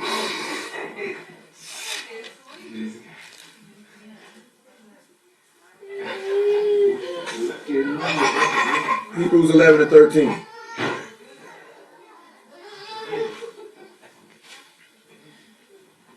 These all died in faith, not having received the promise, but having seen them afar off, and were persuaded of them, and embraced them, and confessed that they were strangers and pilgrims on the earth. For they that seek such things declare plainly that they seek a country. And if truly they had been mindful of that country from whence they came out, they might have had an opportunity to have returned. He said, what country is he saying that if they were mindful of, they might return from, that they left from? He said, truly, if they had been mindful of the country from whence they came out, they may have had an opportunity to return. He talking about Jerusalem. So if they would have been mindful of Jerusalem, what they would have been mindful of? They would have been mindful of the word that they were given. They would have remembered. But remember what we read in Jeremiah? Y'all done forgot me days without number. He said, I can't even count how many days you forgot about me. You know, as people, we in a real bad state, a state that don't nobody really want to talk about. So now if you're mindful, wisdom is going to give you the skill to be able to be mindful, to fight this battle. Because he said the sword is coming. See, now remember, I got to deal with something before we deal with the wisdom. So if you're mindful of the place where you come from, let's look at 2 Peter chapter 1. Let's see what they say. And I got to paraphrase a lot of this stuff because I dealt with this before. This is a long one. I can't really deal with everything all the way through. 1 and 4. 2 Peter 1 and 4. Praise Yahuwah for the word. Praise Yahuwah for Yahusha. Praise him for his salvation. Because his salvation is what that's the only reason why we sitting here right now. Because if it wasn't for his salvation, then you wouldn't be delivered from your trespasses and sins. You would be mired in them right now as we speak. You be getting blowed. You be getting blowed. Might be getting blowed. You know what I'm saying? You know what I'm saying? Breaking Sabbaths and getting drunk. No faith. No belief. No hope. Just men most miserable. Whereby are given unto us exceeding and great precious promises, that by these you may be partakers of the divine nature, having escaped the corruption that is in the world through lust. And besides this, giving all diligence, add to your faith virtue. So the first thing you need to be mindful of your faith is you need to be mindful of being clean, as I've already discussed. And to virtue, knowledge. So that part we haven't talked about. But we know Isaiah 53 says, the knowledge of my righteous servants shall justify many. He says, all those that he said is written in the prophets that they all shall be taught of Elohim. All those have heard of the Father, come unto me. And knowledge, temperance. What does the word teach you but to teach you self-control? This is wisdom. This is skill in war. This is what allows you to get ready for his return. This is what those 5 virgins who didn't put no oil in their lamps, this is what they didn't have. Notice that he said that you could be partakers of the divine nature. And to patience, godliness. That is becoming, and to temperance, patience. Faith is developed through patience. And from patience, godliness. This allows you to have the ability to be born again. And to godliness, brotherly kindness, which means you can be kind to those that's in. You know, there's a lot of niggas that scream they brothers, but they not kind to their brothers. Or they kind to brothers who they want to be kind to. Well, we know what it is. Who's an example of brotherly kindness? Jonathan and David. Ain't that a shoot? Simon the Cyrene is an example of brotherly kindness by carrying the stake of Mashiach.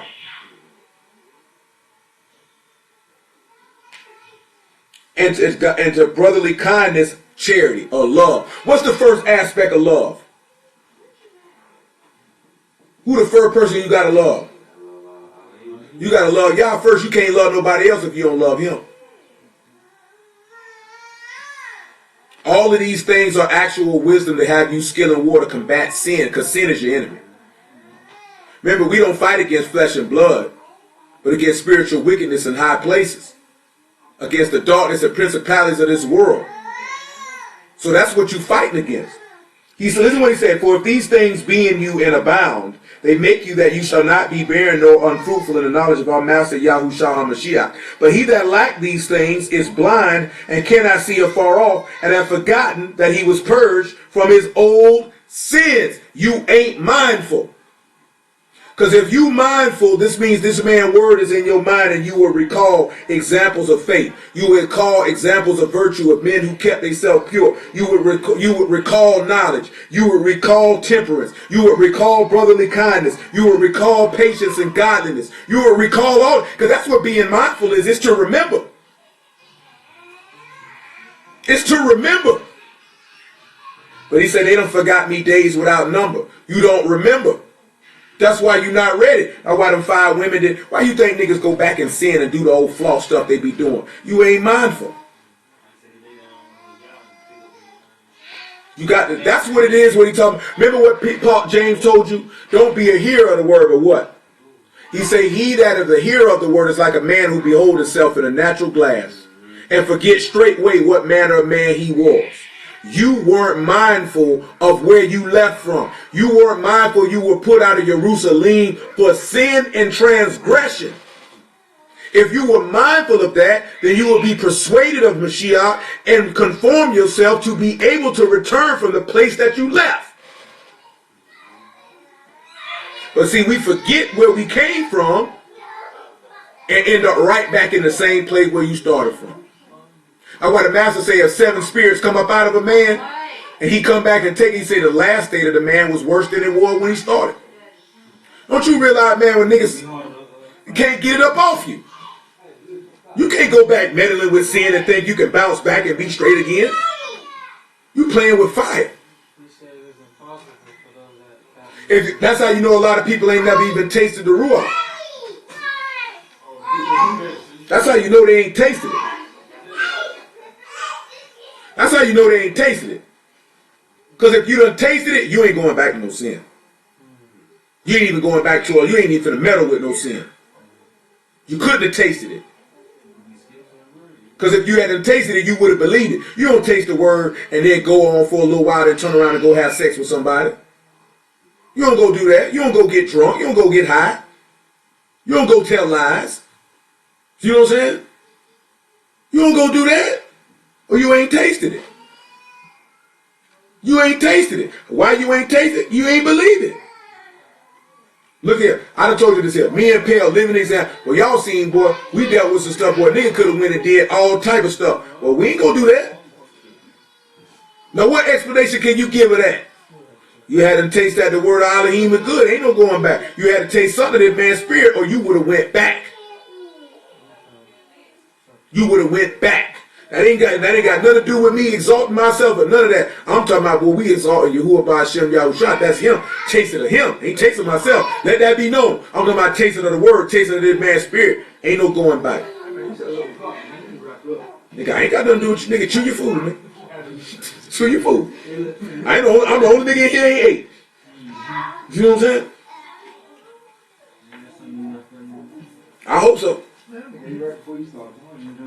That I did. No, I ain't had no healthy meal. I had a share with the children. I had to share with the children meal. I did drink a shake before I began though. Smoothie, muscle milk smoothie, blueberry. Blueberry. You like blueberries? I like blueberries. Blueberries all right, but nevertheless, I mean y'all gotta understand that. If you actually you could tell somebody ain't believed the word and actually tasted of his essence or tasted of his breath because they go backwards. They done forgot because they didn't add these things to their faith, because they weren't mindful that they were a wretched, miserable sinner worthy of death. Matter of fact, Romans 6. Because I got a lot. There's a lot to deal with this here. I might have to carry it over. I mean, to be ready and to watch and to be mindful and to prepare yourself, that's a lot. Niggas ain't preparing themselves. Look at what he's saying in Romans 6. Verse 19. He said, I speak after the manner of men because of the infirmity of your flesh. For as you have yielded your member servants to uncleanliness and iniquity unto iniquity, even so now yield your member servants to righteousness unto Kadesh. Add faith unto set apartness. Believe and set yourself apart.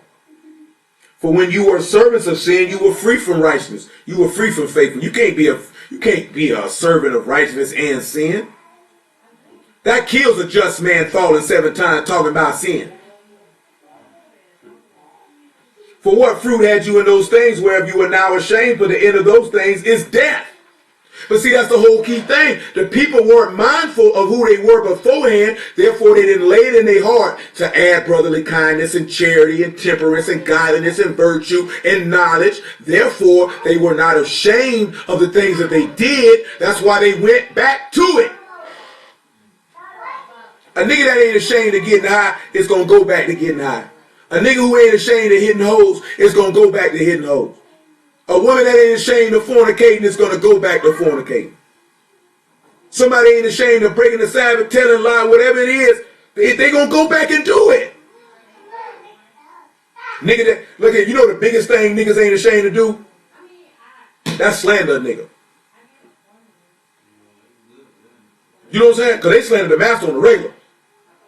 Ain't had no, but they slandered Moses. Boy, I seen a nigga slander Moses yesterday. The dude say, who the greatest prophet? That nigga say, Yahushua son of Nun. He say, man, Moses couldn't talk straight. He cried, he did this. I'm like, dang. Nigga slander Moses, this man. Nigga slander a dead man. Can't even defend himself. Nigga slander a dead man. Boy, oh boy. If he was right, he was pulling these. What? Look left, look right. I ain't mean it, sir. So I said, I ain't mean it. I said left. But you notice that wisdom allows you to be able to do all of those things because it gives you the skill to be able to fight the war against sin. That's one of the 7 seals being loosed of him revealing that the whole book is about him to allow you to prepare yourself. Because you need to prepare yourself with the testimony of a Mashiach to go to battle. And not battle against men, but battle against sin, battle against the adversary, battle against darkness, battle against death. Because it's a day in and day out battle that you got to fight against your flesh. You know, I just had somebody, Trina asked me about this the other day. I done had a few people in the past ask me about this. Matter of fact, a woman asked me about this a couple weeks ago. I guess for some reason, people believe that your flesh will never be a temptation or a hindrance to you. Because I've had this question asked me before. You know what I'm saying? Just like Trina just asked about it recently, but I had a couple women that y'all know ask me about this as well. You know what I'm saying? One a little further on down the line, one a few weeks ago. You know what I'm saying? And I was like, the flesh is always going to be with you. I mean, because you in this body. So you always going to fight it. You're always going to fight it. What allows you to be mindful and ready to defeat it is because you were watching or you kept guard of the word. Because I didn't pull the chapter with the word watch in it. That means guard because we done dealt with that before.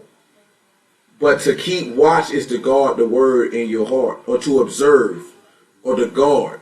So when you're guarding, where do you guard the word at? In your mind and in your heart. When you do that, that allows you to be ready to fight the flesh when it wells up. Like Paul say, he say, I keep my flesh under subjection, lest I be a castaway. You know what I'm saying? What allows you to keep the flesh under subjection? Because if you like the master told you, be wise as a serpent, harmless as a dove.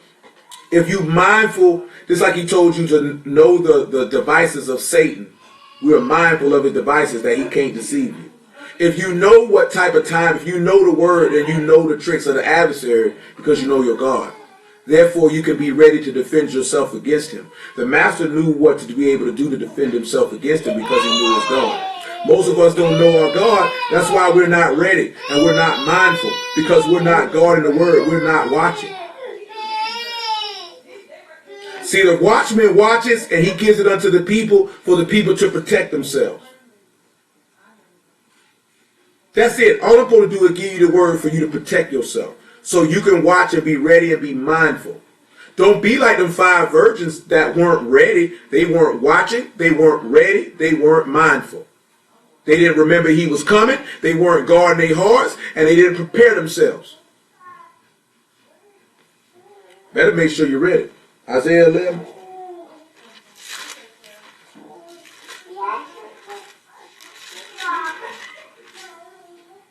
The next thing he says, the Ruach of understanding. And you know what that is, right? That's insight. We already read that in Luke 24, right? He calls them to understand the scriptures. So now you get the Ruach of understanding who a Mashiach is. Now you got the Ruach of counsel. That's recommended course of action. Now you could be able to give wise counsel or wise advice to an individual to allow them to get ready. The next thing he says, the Ruach of knowledge. Now you have the knowledge of Elohim, because in order to get the understanding, you have to be taught of Mashiach. And then he say he give you and might, which is power.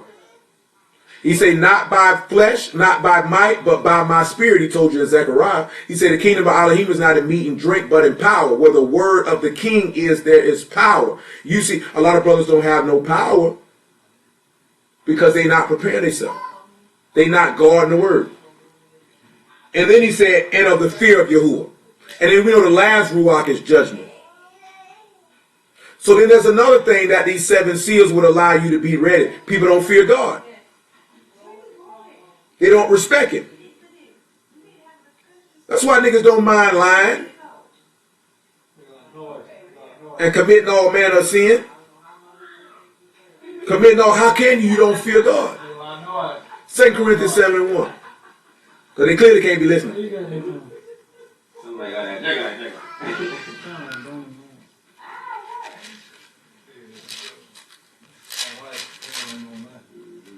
It says, having therefore these promises, dearly beloved, let us cleanse ourselves from all filthiness of the flesh and ruach, perfecting Kadesh in the fear of Elohim. If you say you a son of Elohim, then you ought to fear your father. All of these things is because that's the first thing that's actually going to get you prepared, is that you fear God. If you fear Yah, you'll be prepared. And you'll be ready, and you'll be watching. You'll be guarding the word. You'll do just like he said in Matthew 13. You'll treat it as a precious jewel, and you will hide it in the ground. You will protect it. Mark chapter 13, because I got to wrap it. I still got a lot more to deal with on this here, though. It's interesting how before you get the other 2 spirits, like in Proverbs 4, you gotta get that first spirit, the fear of Elohim. That's got to be first. The fear of Elohim. Before you even get the fear of Elohim, you got to get the knowledge of Elohim. You get the knowledge of Elohim, you get the fear of Elohim. Then from that you can get the counsel of Elohim. Then from that you get the wisdom of Elohim. From the wisdom of Elohim you get the understanding of Elohim, which allows you to get the counsel of Elohim, which allows you to exercise the judgment of Elohim, because this man has loosed these 7 seals because of Mashiach did all that first. He said, my father's given a commandment what I should say and what I should speak. My father gave me a commandment that I lay my life down. No man take it from me. I lay it down to myself and I pick it up again of my father. So therefore, because the son received the knowledge of Elohim, he feared his father. And because he feared, see, we could go on a whole other thing just on that alone and show that how he did that. So because how he feared his father, the father gave him the wisdom. And because he gave him the wisdom, he took that wisdom to be able to have skill in battle, to be able to give men understanding. And because he was able to give men understanding, he was able to give them counsel that they ought to believe on him. And because he gave them counsel ought to believe on him, he gave them power to become the sons of Elohim, which therefore comes the might. And then there comes the judgment, because know you not that you shall judge Malachim in the last day. But see, if these niggas knew the word, they'd understand that. You know what I'm saying? All because the son was mindful. See, we can take this so many different ways. Because the son was mindful, because he was ready, and because he watched, and he prepared himself. See, number one, he girded up his loins as a man, and he prepared himself for battle. To battle the flesh and to battle sin. That's how he was able to condemn sinful flesh in the flesh. Most niggas are not preparing themselves for battle. You're not girding up your loins like we talked about. I said that we were going to read that 2 Corinthians 26, but y'all know we just talked about it with Uzziah. You're not grabbing your harbingers. You're not grabbing your swords. You're not grabbing your helmet. You're not grabbing your breastplate. You're not grabbing any of that. So you ain't prepared yourself for war. So when you hear that trumpet blow, you ain't ready to fight. So because you're not ready to fight, you're getting taken away by the sword.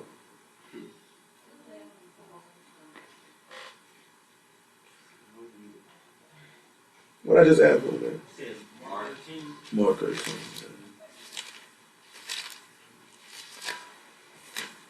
And we just read this the other day.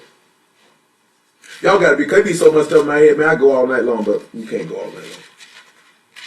Cause I be wanting to touch every avenue. That's what I be telling dudes like, man, this is what I be doing, right? And I thank y'all for it. When the word is actually in your mind and in your heart, bro, y'all have no idea how much stuff come in my head. Like I told that dude when we was on the phone, to save time, I just say what the book says. I may tell you where it's at. I may not tell you where it's at. instead of actually pulling everyone to speed it up. You know what I'm saying? Now, y'all don't know this unless you looked on Jesus for True Freedom. You know what I'm saying? When we first popped off, Shalom, Brother Harrison. When we first popped off, bro, I ain't do no talking, no nothing. Just straight. 60, 70, 80 of them. But that's overwhelming. Somebody sit back and look at, they got to go through 60, 70 verses. That's overwhelming. You know what I'm saying? So, because when I first started dealing with this, I ain't showed no aspects of my personality at all. And you can see that in the videos and all. You know what I'm saying? Like, none of that. But then over time, Eli, that the interspersing, but still even interspersing, talking, we were still dropping 50 and 60. You know what I'm saying? And that was overwhelming. You know what I'm saying? So then he had to have me slice it down to like 20, 30. Because niggas couldn't handle it with too much. But I also going to tell y'all this one thing here too, man. And I said this other day, I'm going to say it again. Do not think that you're going to catch the understanding of a sermon the first time you hear, when you can see what the apostles, when they heard this man say stuff and they didn't understand what he was talking about the first time he heard it, and they went and asked him questions later like what this meant. I don't know why we have it in our mind that we feel like we're supposed to understand something the first time you hear it, especially if it's something that you ain't never heard before. You may not grasp it completely the first time you hear it. But people's problem is they don't ask questions.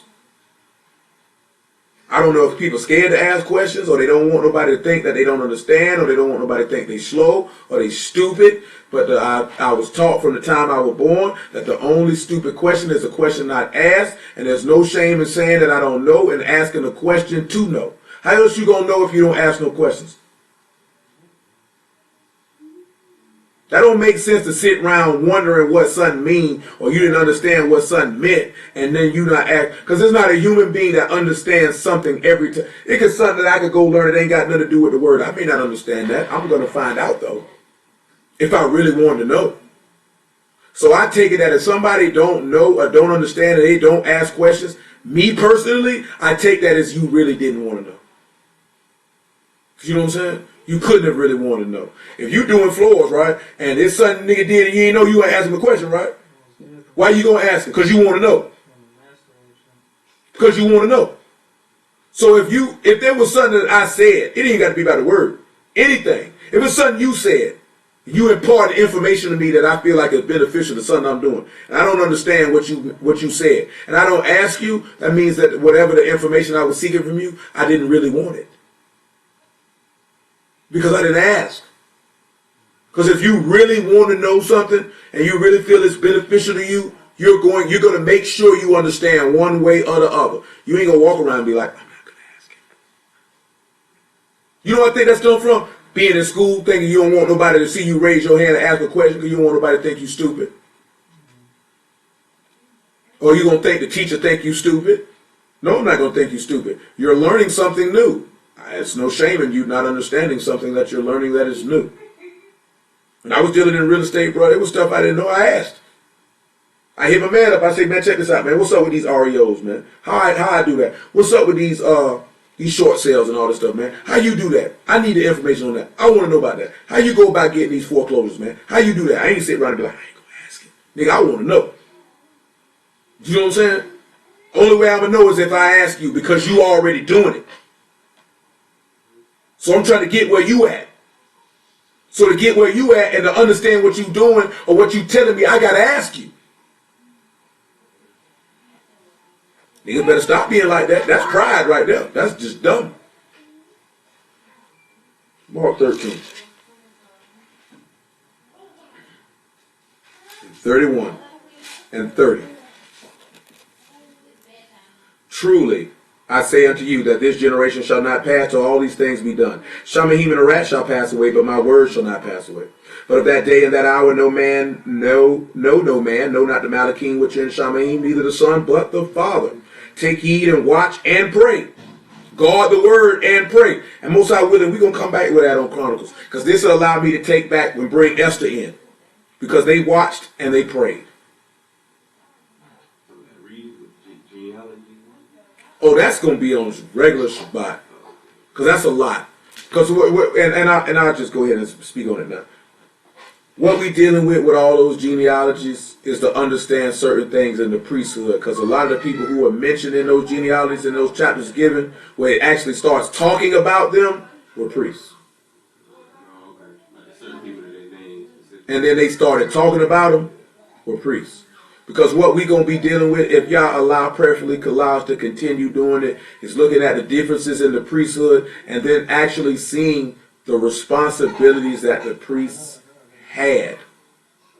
Because the priests had a lot of responsibilities. And when you look at them responsibilities, that's not something that a lot of these dudes who want to preach really want. Because literally your life belongs to y'all. And then there's another aspect of what I was going to show y'all too that I mentioned. Is that him taking the firstborn, that all the firstborn of Yasharal was supposed to be preachers.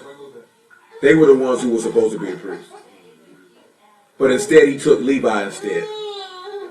Because remember he said sanctify, because we read that last week in Numbers 8, he said I'm taking the Levites instead of the firstborn. See, I wouldn't be able to preach under that. Because I am not a firstborn son. I'm the firstborn of my mother, but I am not the firstborn of my father. I am his I'm the baby. I'm the last one. You know what I'm saying? I got 2 older brothers and an older sister. I'm the baby. I am not the oldest. You know what I'm saying? The difference, like when you look at Joseph, Joseph could be considered a firstborn son because he was Rachel's firstborn son between him and Jacob. This is why the genealogy, the birthright went to him after Reuben did what he did. But technically, Reuben was the firstborn. But according to the law, the firstborn was supposed to be the priests. But instead of plucking the firstborn out of every tribe, he just took Levi. He just took Levi. But now when you turn around and you frame it, and now we under the priesthood of Melchizedek, now he's taking the firstborn out of every tribe, and that's actually pertaining to those who are born of him, or the general assembly, or the body of the firstborn, like Hebrews chapter 12 say. Now those who he sent are those who are born, because now you would be of the firstborn, which would be Hamashiach. And then when you look at it in that aspect, it's a lot of people that should not be preaching because you are not of the firstborn. Meaning you're not of him. Because I told y'all once, and I told you twice, I'm going to tell you again. If a nigga say he got the Ruach, if a nigga say Hamashiach sent him to preach, and Hamashiach is not coming out of this man's mouth, that man has not been sent. Period. That's what the book says. You know what I'm saying? It's not my personal opinion. Because I just happen to be doing that. You know what I'm saying? Romans 10 says that clear. Isaiah 52 says that clear. How beautiful are the feet of them upon the mountains that preach the Besorah of Shalom.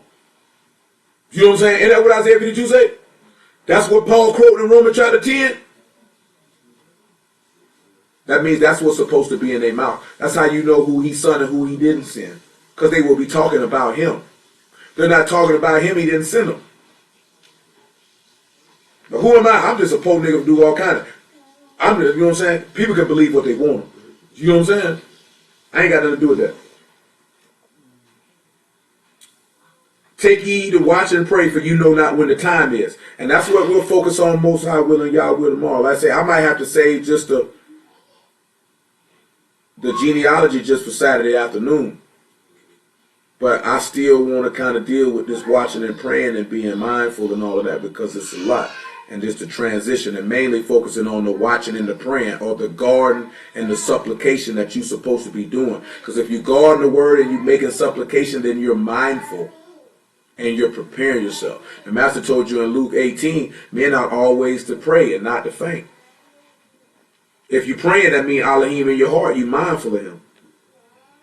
For the Son of Man is as a man taking a far journey, who left his house and gave authority to his servants, every man to his work. Did you know that he said gave authority to his servants? And I think I touched that once before. And I'm going to touch it again. Notice how he said every man to his work, and commanded the porter to watch. Who are the porters again? That was the watchers of the door. That was the Levites, what we read in 2 Chronicles 23 on Wednesday. He commanded the porters to watch. To guard the door. To guard him. What you think, Mike? And what did he tell Ezekiel to do? To be a what? Guard the door. Watch ye therefore, for you know not when the master of the house come, at even or at midnight or at cock crowing or in the morning, lest coming suddenly he finds you sleeping. And what I say unto you, I say unto all. Watch. Hallelujah for Yahushua in the word. Most High willing, we pick that up tomorrow, and we gonna continue on with probably what we talking about. Just gonna break it up in 2 parts. You know what I'm saying? And do it like that, and focus more so on the watching and praying, and to get yourself ready, and how, because really tonight we talked about how the servants watch, and how the book got loosed, and how the things that you keep you mindful in your mind, and how you can be ready. But to be on the stream, appreciate y'all, love y'all, bless y'all, the house of y'all, name Yahushua. To them on the phone, same thing.